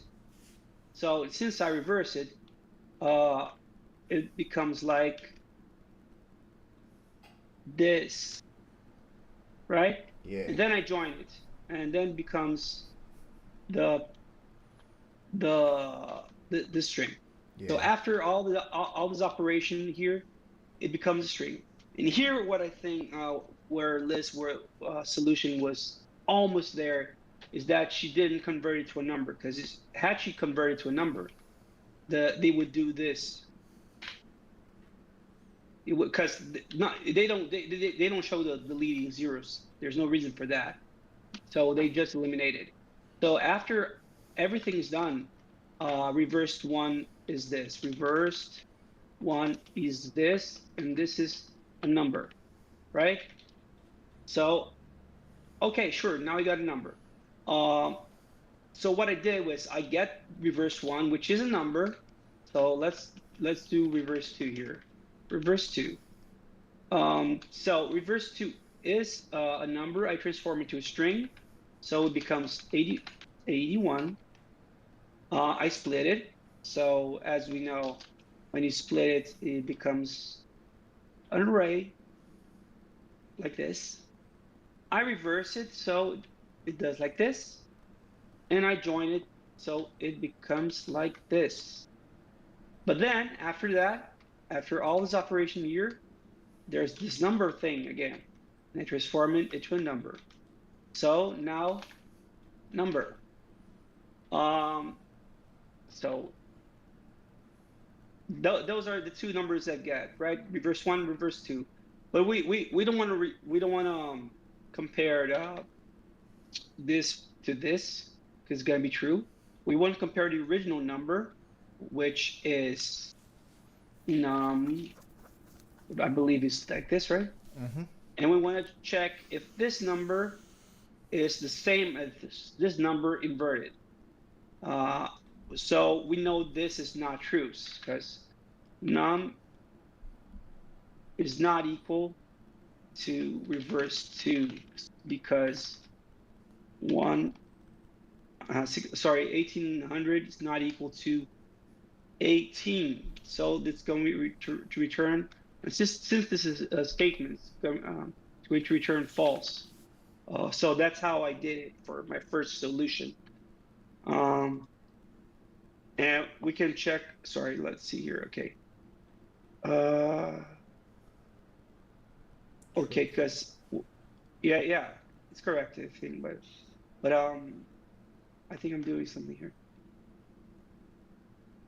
No, I'm pretty sure it's correct. I just want to sure because I did two solutions. Yeah, no, you just looking at the code, it looks correct. Oh, I'm looking to the different file. Sorry.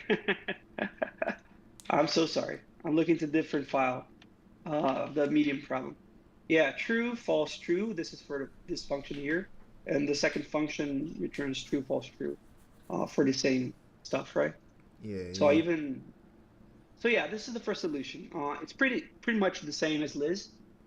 Liz is, except that she didn't do the number conversion, I think, right? Yes, I would have had to encapsulate it all in that number. Yeah. Okay, seeing that. Exactly.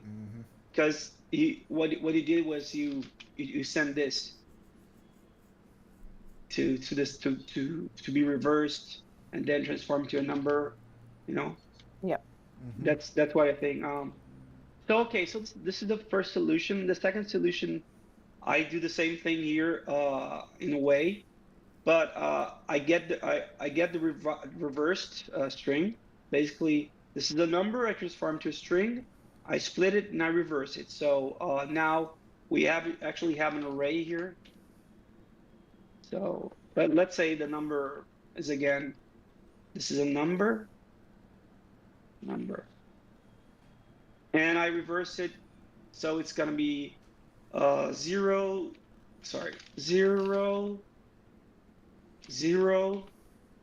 8. I like the first one better. One. Just not even like thinking about efficiency or anything. Just looking at like simplicity and readability. I just like, you know me. I like simple and readability. It's just I like how you just put both of them in variables and then just compared it at the end. It's just simpler. Nice. Yeah, I agree. So I agree with you, but I wanted to get your opinion anyways. But so what happens after this is just like the simple reverse operation. We have the zeros. So how do I remove the zeros? I parse through this reverse one array, and every time that if I check the number, the current number is not the same as 0, I break from the loop, right? Because what you don't want to do is, like, you don't want to have a number such as, let's say,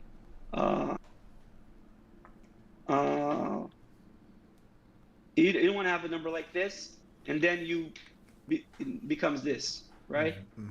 So if you find this, and then the next one is not 0, that's it. That's the number you want. So it checks for the first number. Is it different from 0? No, it's not. So it takes the current element, which this element here, and does this. Removes it, right? Substitutes, not remove it. It substitutes string 0 for an empty string. Then it loops again. It checks. Is this different than 0? No, it's not. It's still 0. So we're going to just do the same thing. After that, it checks. Is this different than 0? Yes, it is. Now we have an 8. And notice that I'm using 0 with a string here because I know that this number. All these numbers are strings. It sounded confusing, but you know what I mean. No, I see. So after that, what do? I basically get this thing here, this array. Sorry, I get this array here. So let's do the operation. I guess this array here. I join it. So it's going to be something probably like this. Let's say maybe there's like 2 spaces. I don't know. I join it, and I convert it to. I join it, and then I convert it into a number. And there's no space between the numbers, so right, like there's no space characters, so it just converts it to 81. And I compared 81 to the original character that I get, which is, I believe, this, and they're not the same, so we're gonna get false. Yep. Yeah, I think that's it, right? So yeah, so Jim, you think this first solution is better, right? Yeah, I think so. I mean, they're both very similar. They're just written. They're just done differently, basically. Yeah, because I was thinking that here you convert it to number twice, and you split it twice, you reverse it twice, you join it twice. Like, you sure do it twice here sometimes too, but I was like, okay, maybe. Yeah. So you're converting it to a string, you're converting it to a number. So you're doing these conversions here. I don't think you ever need to convert it to a number, though. I'm curious what Aditya, you said you wanted to share, and you want to share the first one or? The first one I'll share. I mean, I'm gonna stop sharing my screen. yeah, I'll share. Like, if you read the question properly, like, you will understand that the problem is actually nothing. I mean, like, it's literally nothing. So That's like, what I was thinking, just give bro. me like, just tell me like, actually when you read it, like initially I didn't read it, but like when you read it properly, you'll understand. The reason they gave you 2 rivers. So give me like, what are the chances that it is not going to be the same? What are the chances? Like, There's only one condition. There's only one thing you need to check. What? You need to check if the last number is 0.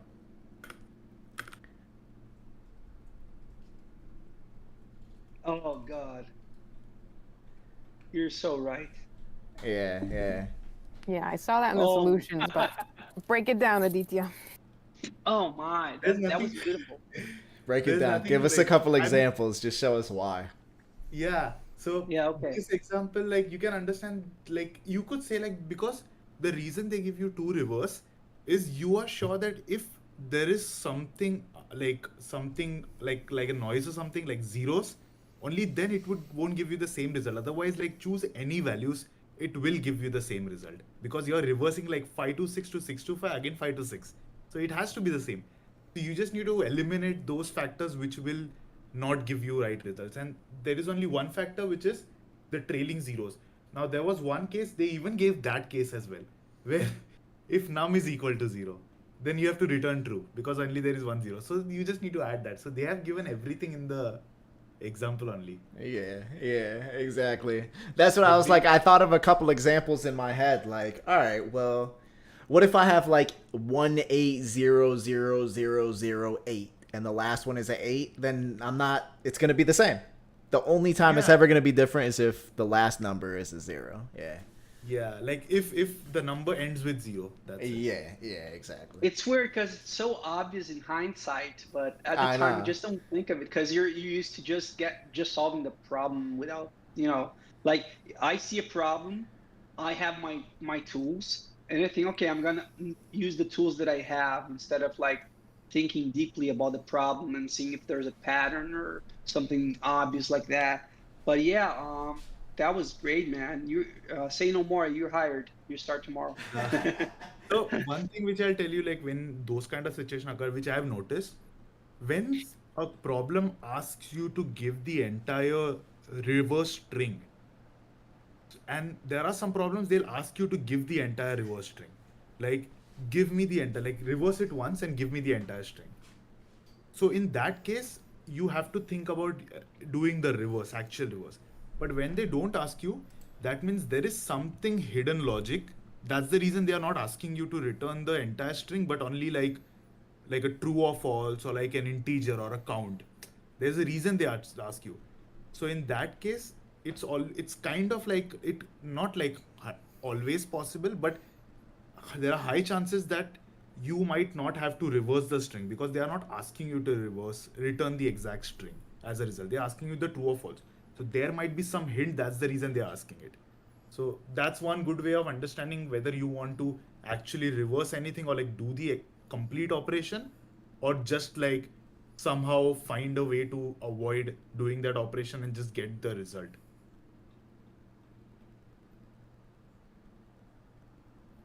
Yep. So okay, so let's say here, for example, to 1800, you say return last digit, which is 0, is different than 0.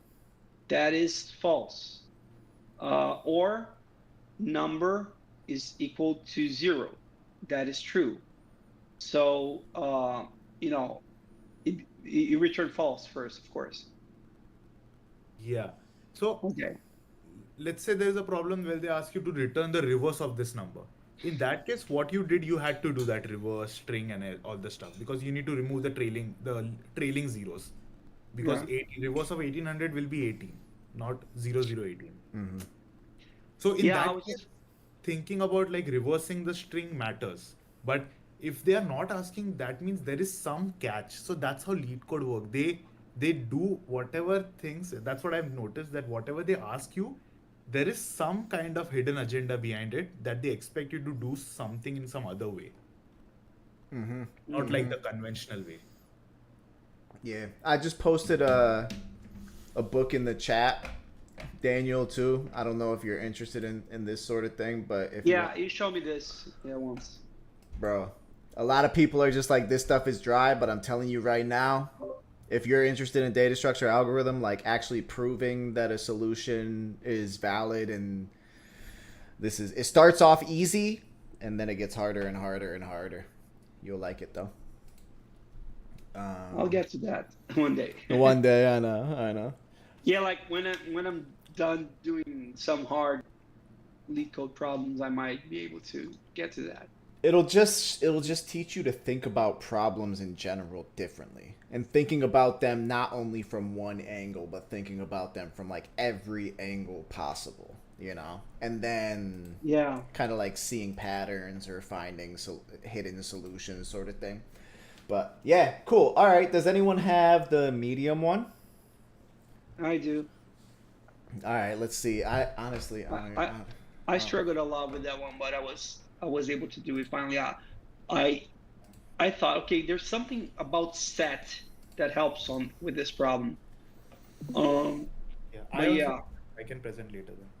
Given a Yeah. string S, partition the string into one or more substrings such that the characters in each substring are unique. That is, no letter appears in a single substring more than once. Okay. Yeah, I tried to explain the best that I could. That's why, for example, this one is easier for me, right? So I didn't have any pseudocode because this took me like literally 2 minutes to come one. This took me a little bit more time, maybe like 5 minutes. This took me like at least an hour because I was trying to find some kind of relation between set and length, and maybe like length minus set will give me the solution. But if length is equal to set, then return length or something like that. I got crazy with it. I can show you what I had before in the solutions. But anyway, so the solution that I eventually came up with, I created a set because I thought you gotta have a set. I remember one of the problems with Jim that you put stuff in the set, check it, and then clear it. So I create a set, initialize a counter. So that's the first thing. And then you loop through the string. So this is going to be a character for a string. So the string A, B, C, A. Let's use this one. I always like to like show what I'm doing, right? So for this string here, it's going to be A. It's going to be the first. So let me comment this. So you're counting. Yeah, let me show you this. So the first character is going to be this one, right? A. I check the set to see if there's a character in the set. And right now the set is empty. It doesn't have anything. So does the set have the character? No, it doesn't. So we just skip this whole thing. And we add the character to the set. So now A is part of a set. So, okay. So we go through the next one, B, since we started here, right? Now we're in B. Does the character has a set? No, it doesn't. So we just skip this whole thing and we add to the set. Now the set has A and B. Now the interesting part, we're at A again. This is the second index. Not second index, index 2.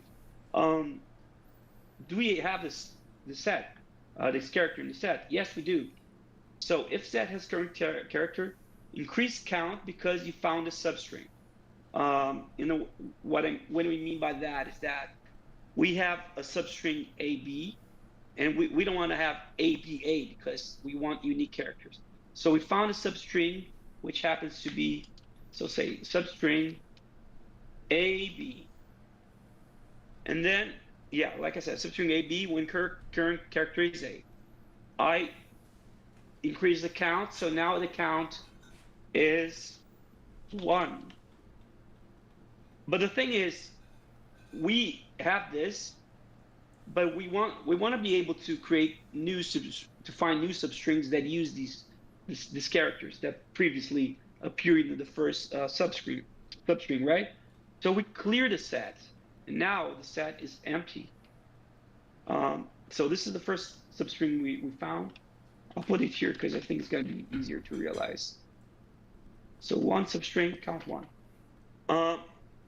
And now we start from here. By the way, I'm not deleting it. I'm just doing it to show where it is right now. Yeah. So we're here right now. So we do have the character. We added 1 to count. We cleared the set, and now we're adding the character, which is A, to the set. So it goes there to the set again, and then it does the same thing.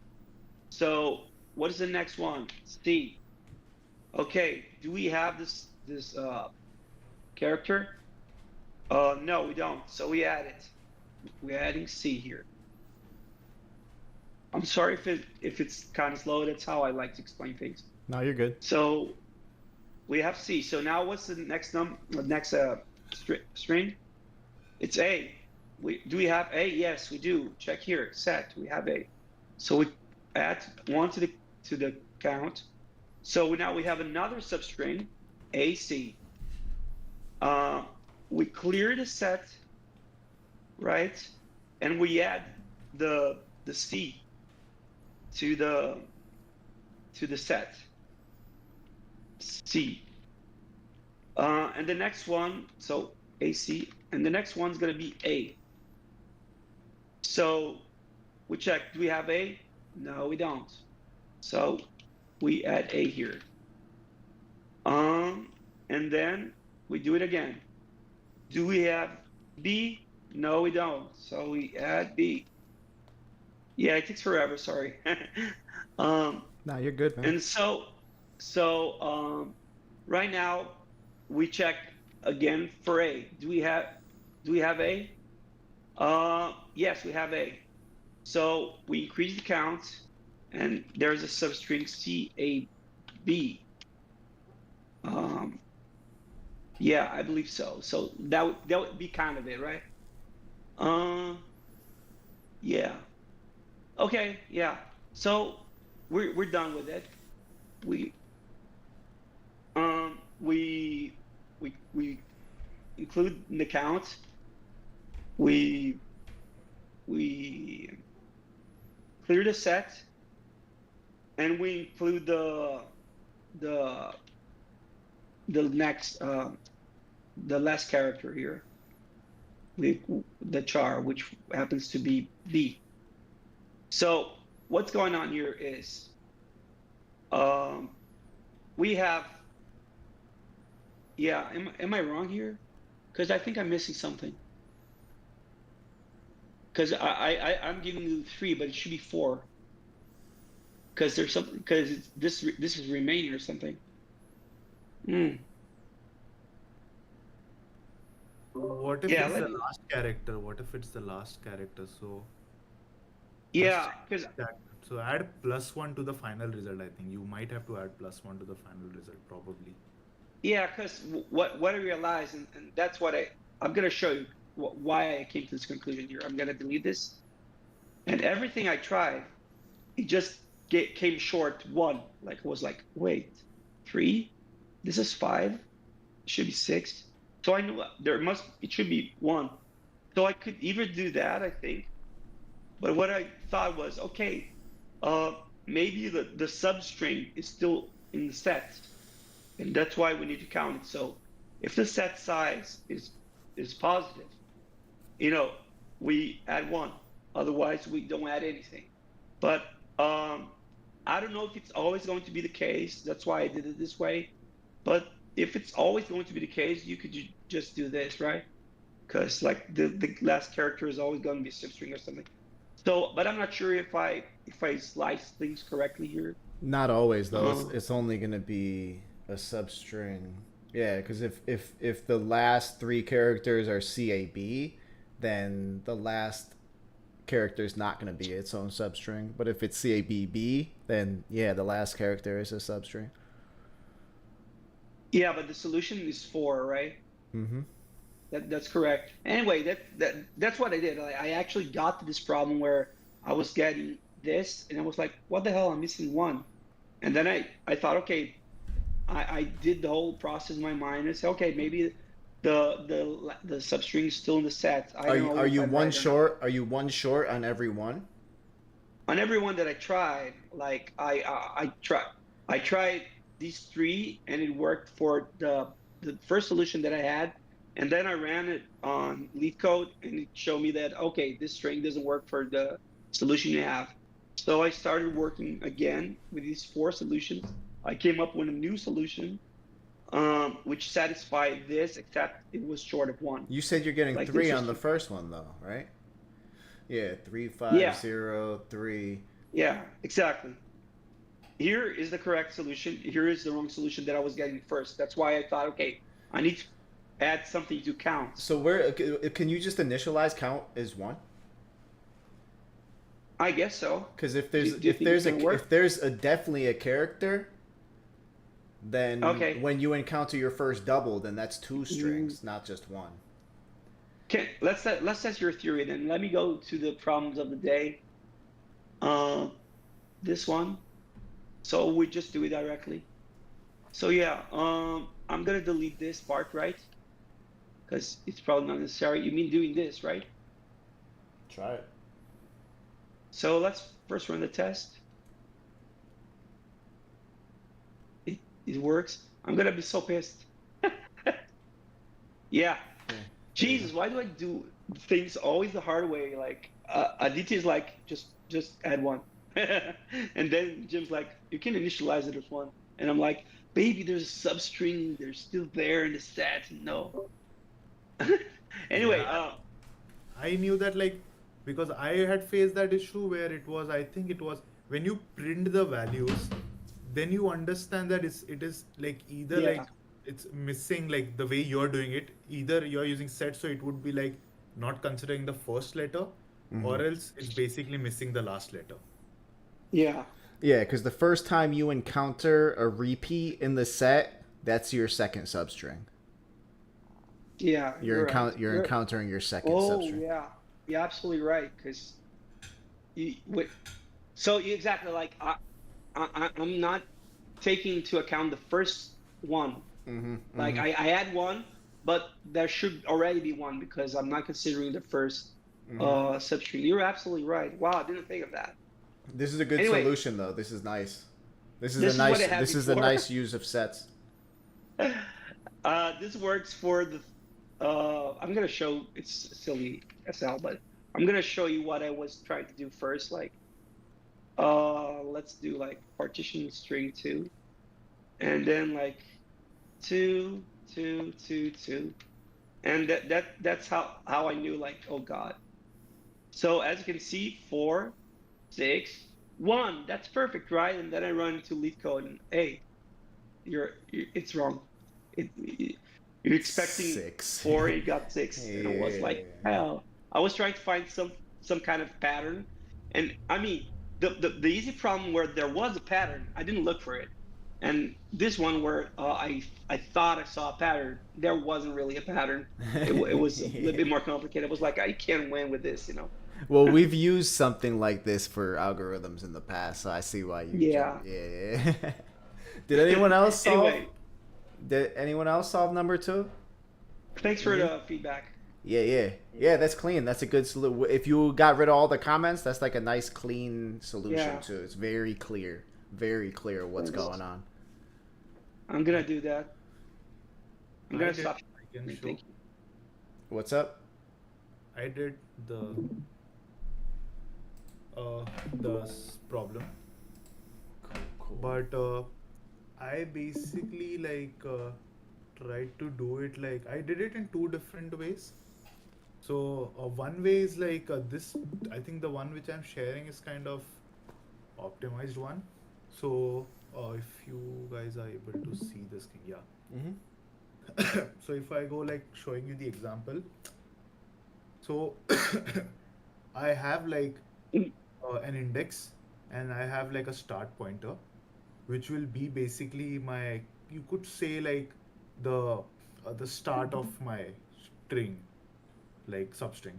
And last scene is basically I'm keeping track of only the last scene character. So like where I've like, so the way I'm doing is, let's say if I'm at this pointer A, okay. Now initially all the alphabets, like I've just defined like an integer array of 26 characters because A to Z, and it is only expecting small, lowercase. So I can use this array and I've just initialized them all by -1. Now what I'm doing is initially, yeah, like that. I need to keep track of first total equal to 1. So what I'm doing is I'm starting with like, as I'm going ahead. So if I go with like, let me close this. So if I go with like the first character, I basically would be checking if that character is like already being seen or something. If that character is already, so initially like my start is also here. Like I would say like S, let me give S, would be easy. So like this, let me do like, so my S and my I are exactly at index 0. That is first character. Now I'll check if the first character, like A, if that character is already being seen. So you can see like initially it is -1, so it's not seen. I'm seeing that character for the first time. So when I'm seeing it for the first time, I'll just basically assign this A value as 0, because now the A character last seen index is 0. Like, which is like the latest A index which I have currently is 0. There could be later on more A, like 2, but I haven't reached still there. Yeah. So I'll now increment my I. Now I'll go to B. Now I'll check again B if I have seen B already. So what's the condition to see if I've seen B is basically this. If my last seen index, that value, is greater than equal to my start index. Okay, so that's like my condition. So now I'm at B. Now B is still like -1. So basically you could say that you haven't seen it yet. So I'll basically make it 1 because I'm assigning the index as well here. Like just keeping track of what the current that character's index is, so that I can use it for the later if that same character appears. Now you can see A. Now A has appeared again. Now you can see what's the last seen index of A, which is 0.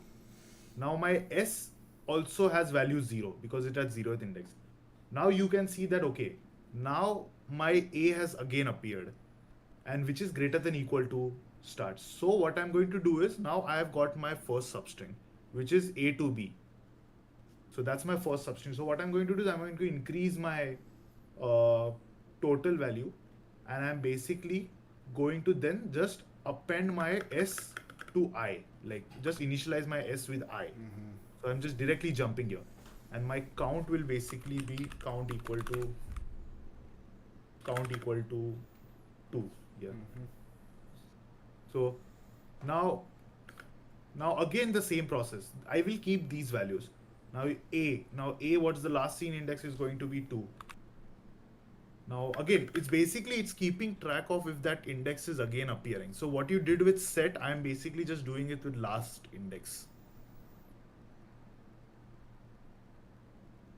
Basically. So you're checking if the current element that you're on right now, if you encounter the current element that you're on right now, if it's greater than start. If it's greater than start, then it means that it's within the current substring. Yeah. Okay.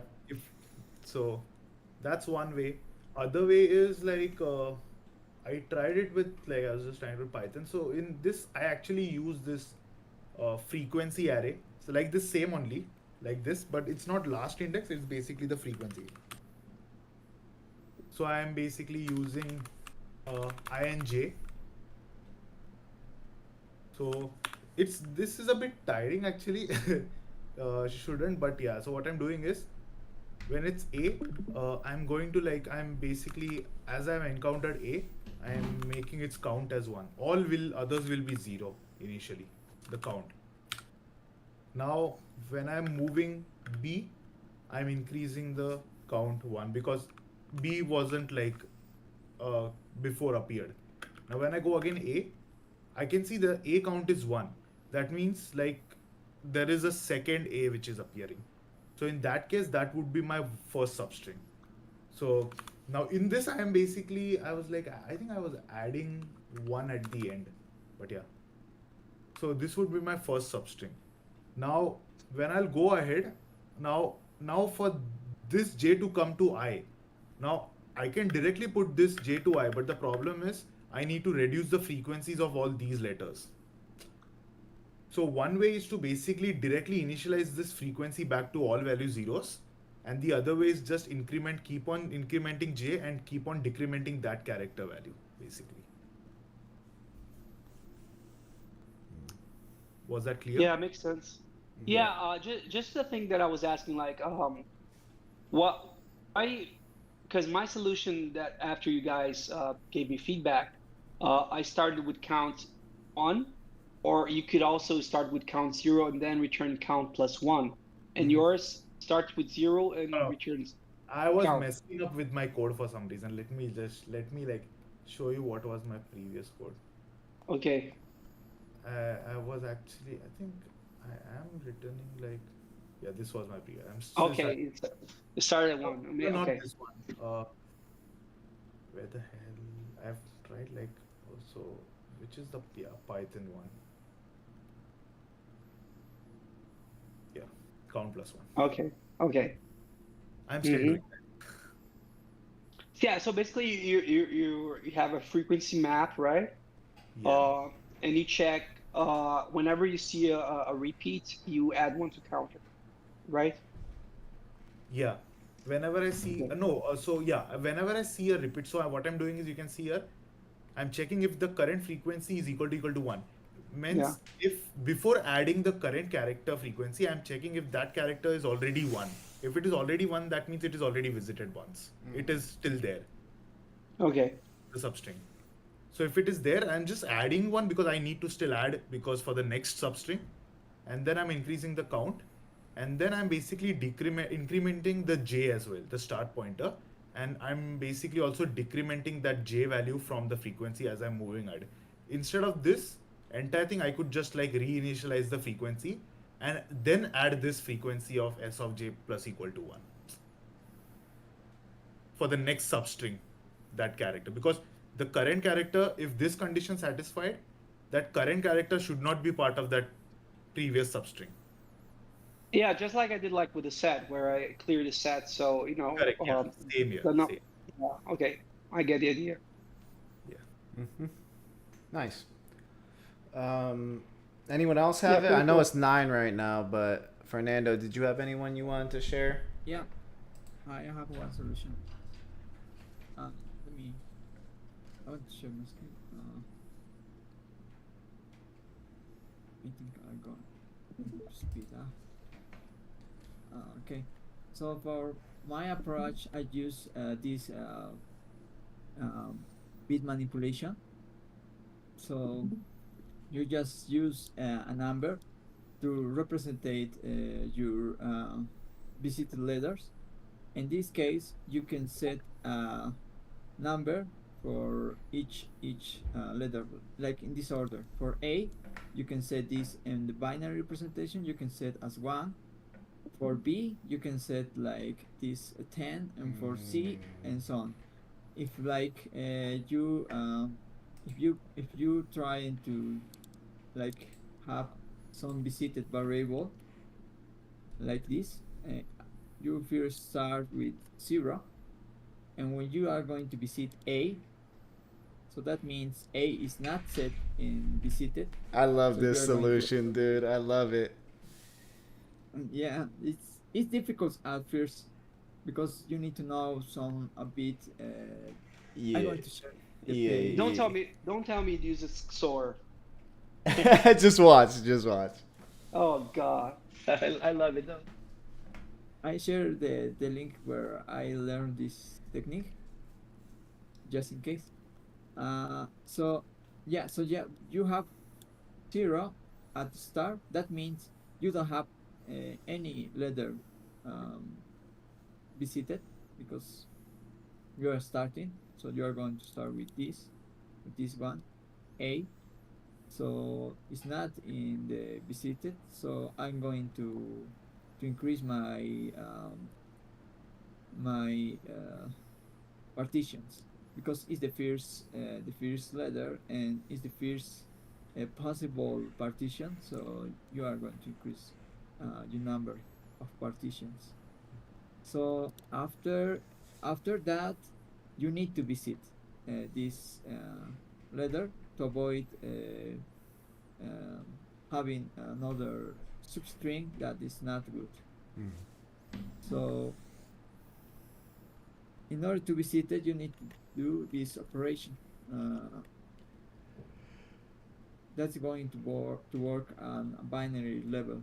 Like if you say A and the binary representation is 1, and this operator, or just in case, is this operator. I'm going to use this. So This is bitwise, right? yeah, Okay. a bitwise operation. Yeah, yeah, is this one. So you need to make some OR operation, and I'm going to split this one. This means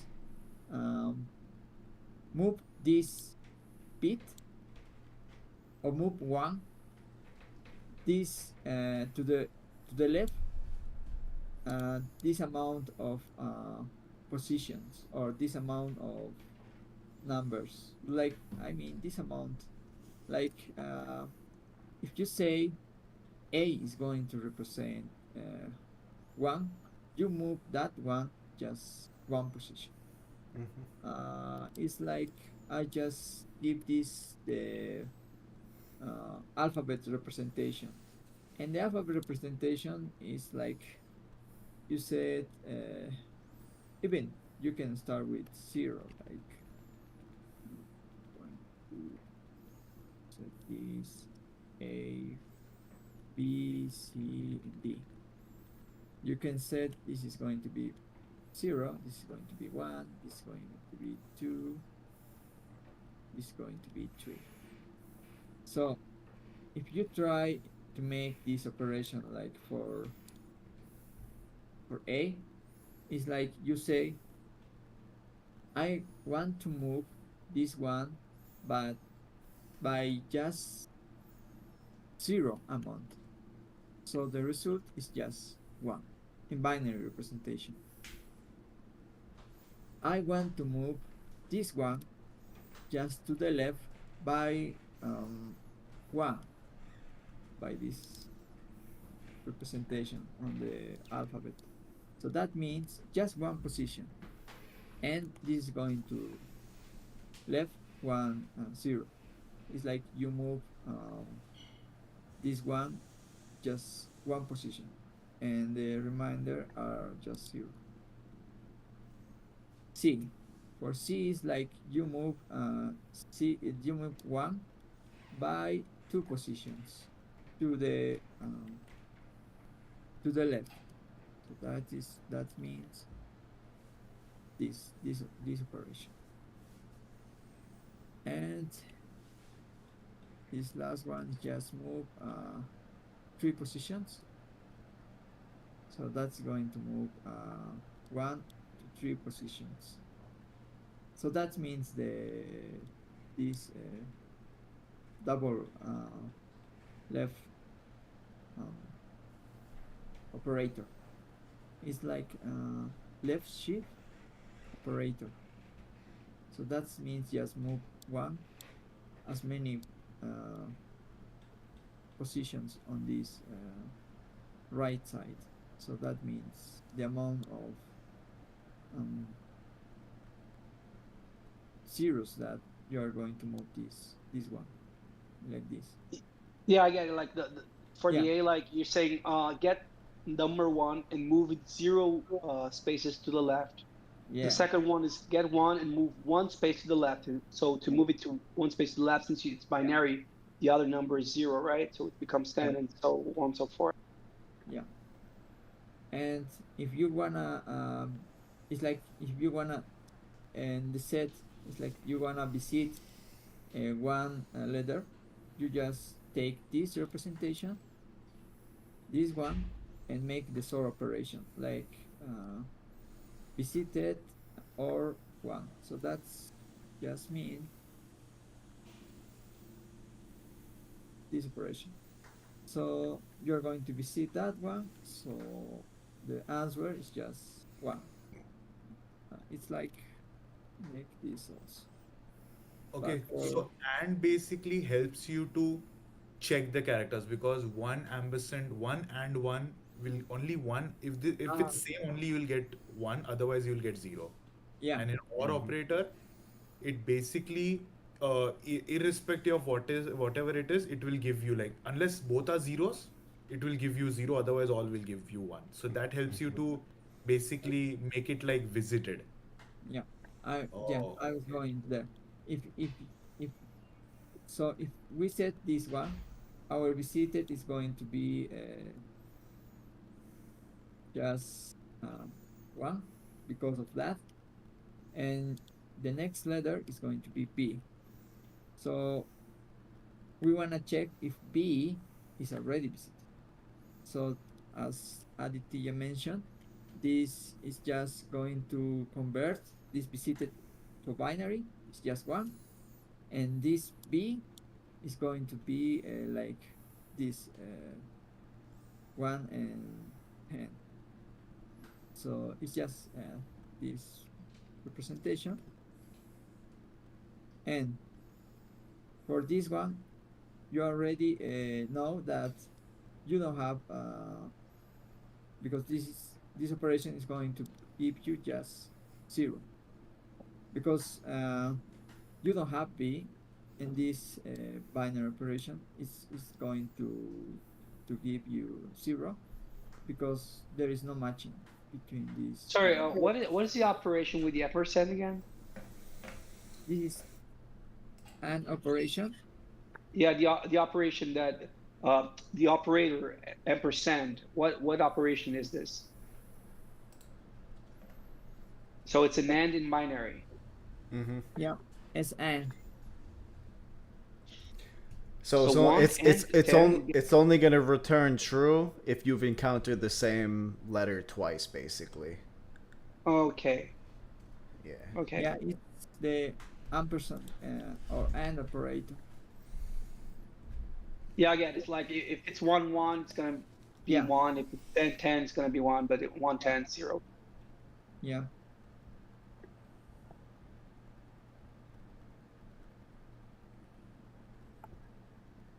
So yeah, so in this case, it's different from is equals to 0, so it's not set b. So you are going to add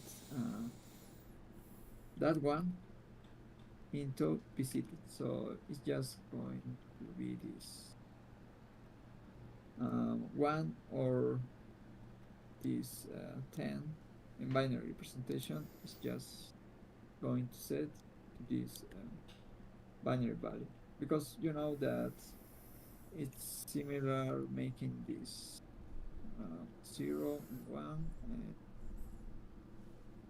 and the sort operation is just going to give you 0 and 1 is 1, and 0 and 1 1.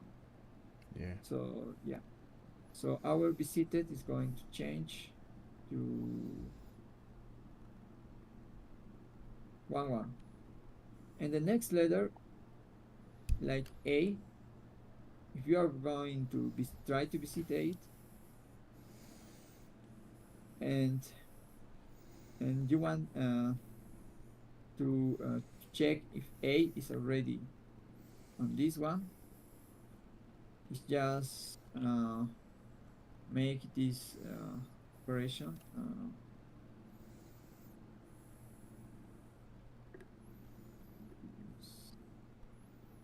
I'm going to do this one, and A is just, I think this is visit letters. So yeah, this is 11. Where's this?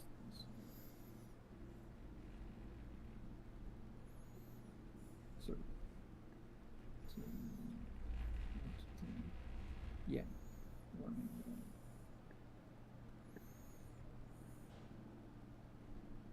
1. So this is going to be the operation. I need to match this. Weird. Okay.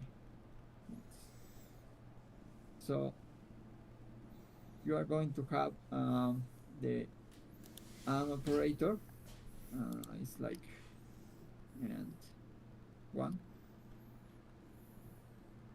1 and 0 is going to be 0, and 1 and 1 is going to be 1. So 1 is different than 0, so that means you already visit this this A. Even you can check this A is just one position from the right, so it's already set or already visited. So you know that you have you don't have a good substring, so you need to add what already you built until this A. So just increase your partitions and set again the visit letters to 0. It's like it's going to restart next time. It's going to set to 0, and it's going to visit the next one. That's going to be like A again, like this. I'm going to add A, but I already cleaned my bits that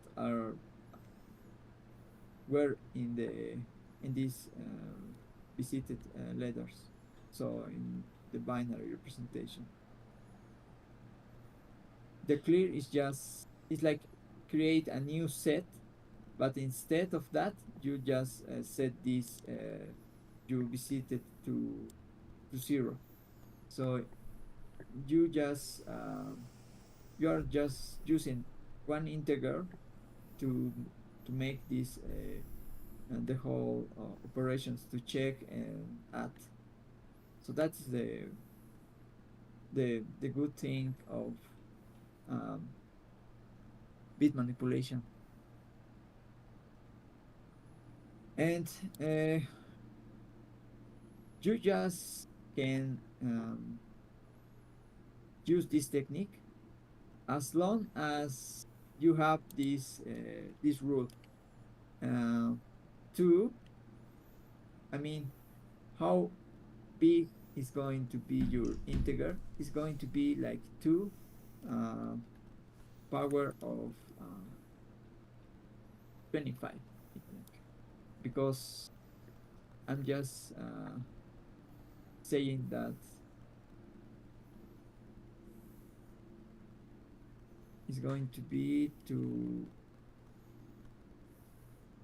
the numbers of letters that you have in the alphabet representation. So it's just 25. So even you can check if you convert this binary to an int. This is just 1. This is just 2. This is 4. This is 8. The next one is going to be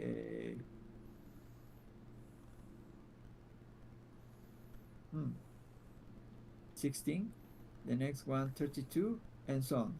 It's just a bit representation. So your last one is going to be 2 to 25. It's just it's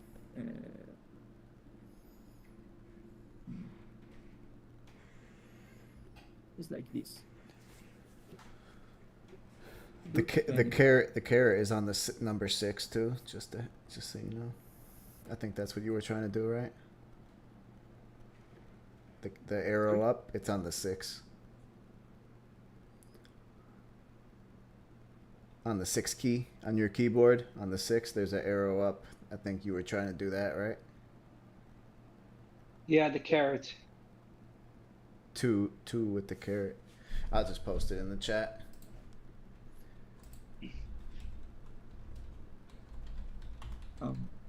Keep going though.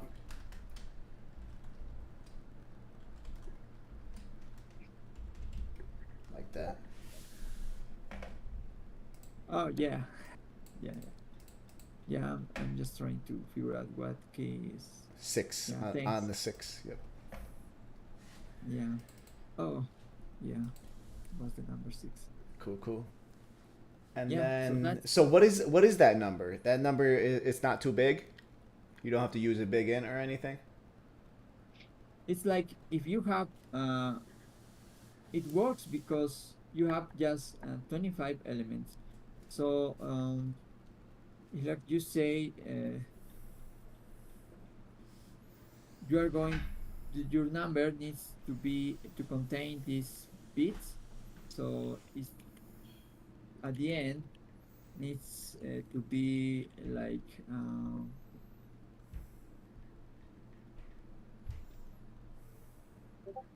this number. But what happens when you have 100 different elements? That's very big.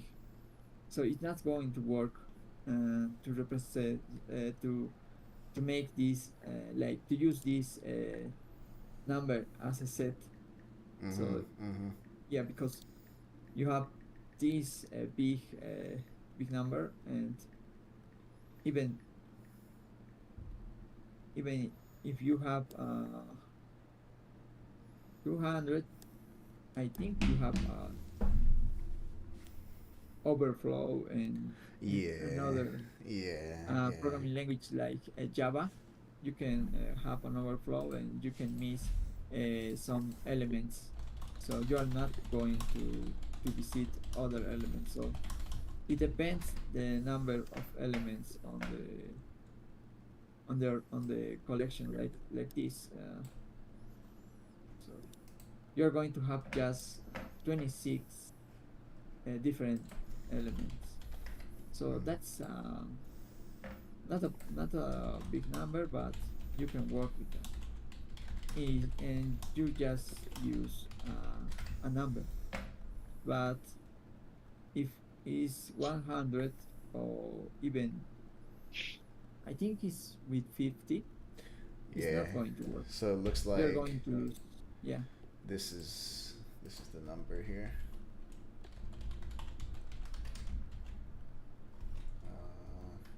Yeah, here we go. 2 to 3. Yeah. Yeah, that Minus was my solution. So Yeah, so basically, just to see if I understand, you're transforming each character into a binary number, yeah, and then for each loop, you're like shifting it to the right, sorry, to the left. yeah, And if the number have already been visited, you set it to 0 again. yeah. It's like And this visited is going to be like a set. It's going to work like a set. Yeah. So for this first example, it should output, if I remember correctly. Let me check in my problem. It should return 4. So how do you return 4? Do you return like 100 and then convert it to decimal? Yeah. I mean, when you make this operation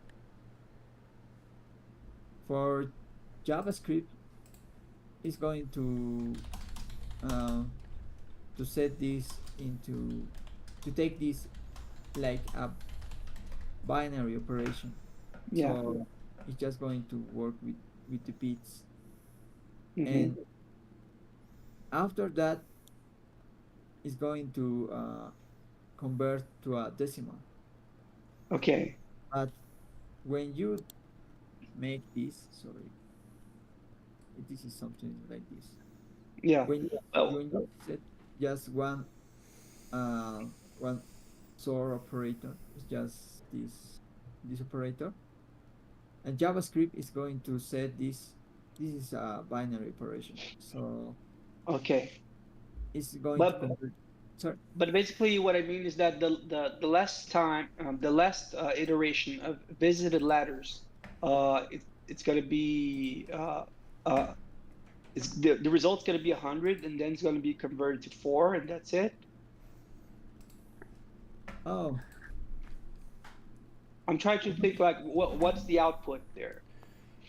I do have Yeah, to. I do have to hop off too. partitions. I do have to hop off too. I just wanted to say I love this solution because it took basically what Daniel and Aditya did. It's very similar. Like the algorithms are very similar, but it takes O of n space complexity and converts it into O of 1 space complexity, I believe, right? Because you're just Yeah. creating the letter array, which is just 26, which is a constant, and then it's taking the so instead of using a set or using an array or using any of that stuff, you're just using a binary number, which converting that O of n space into a O of 1 space, like I love it. Thank you for sharing. Yeah, it's pretty cool. I'm just not sure if I get the entire picture, but I assume that like something happens and then partitions get increases, right? I'm not sure exactly how everything else works. I know you get a letter is converted to a binary, and then it does a check and shifts it to the left or something like that. And if if letters is equal to 0, it does something. Otherwise, it does something else. Yeah, it's kind of complicated. Yeah. But it seems pretty genius. It's literally what you're doing. The only difference is instead of checking a set, he's checking a binary number. So he's just using a different, literally, this is the only thing he's doing. He's using a different storage object. Okay. You're using a set as a storage object. He's using a number as a storage object. So it's not that the algorithm is complicated. The algorithm is almost identical to yours. It's the storage object that's really hard to grasp. So if Yeah, if you, I don't know how long Fernando's gonna stay on and hang out with you. Feel free to pick his brain or whatever. But if he, when you guys do, if you still don't understand it, feel free to just explore, like do some searches, like how do I use a binary number as a storage object? How do I, yeah. or like bitmask? Bitmask is like a good keyword because yeah. Mm-hmm. Because Yeah, I'm if gonna you check the understand the links and storage post it. object, if you understand the binary number is the storage object, like the bitmask is just the storage object, and how to do that, you'll understand the algorithm. Absolutely. I'm gonna check the link that he sent, the hackerearth.com link. Cool, And cool. if I can't understand that, then I'm gonna ask him. Yeah, yeah. We'll be back here tomorrow night anyway. So, yeah, everybody enjoy your night. I'll chat with you all soon. Feel free to hang out and discuss as long as you want, though. Awesome. Thank you, and thanks, Fernando. That was pretty cool. That's right.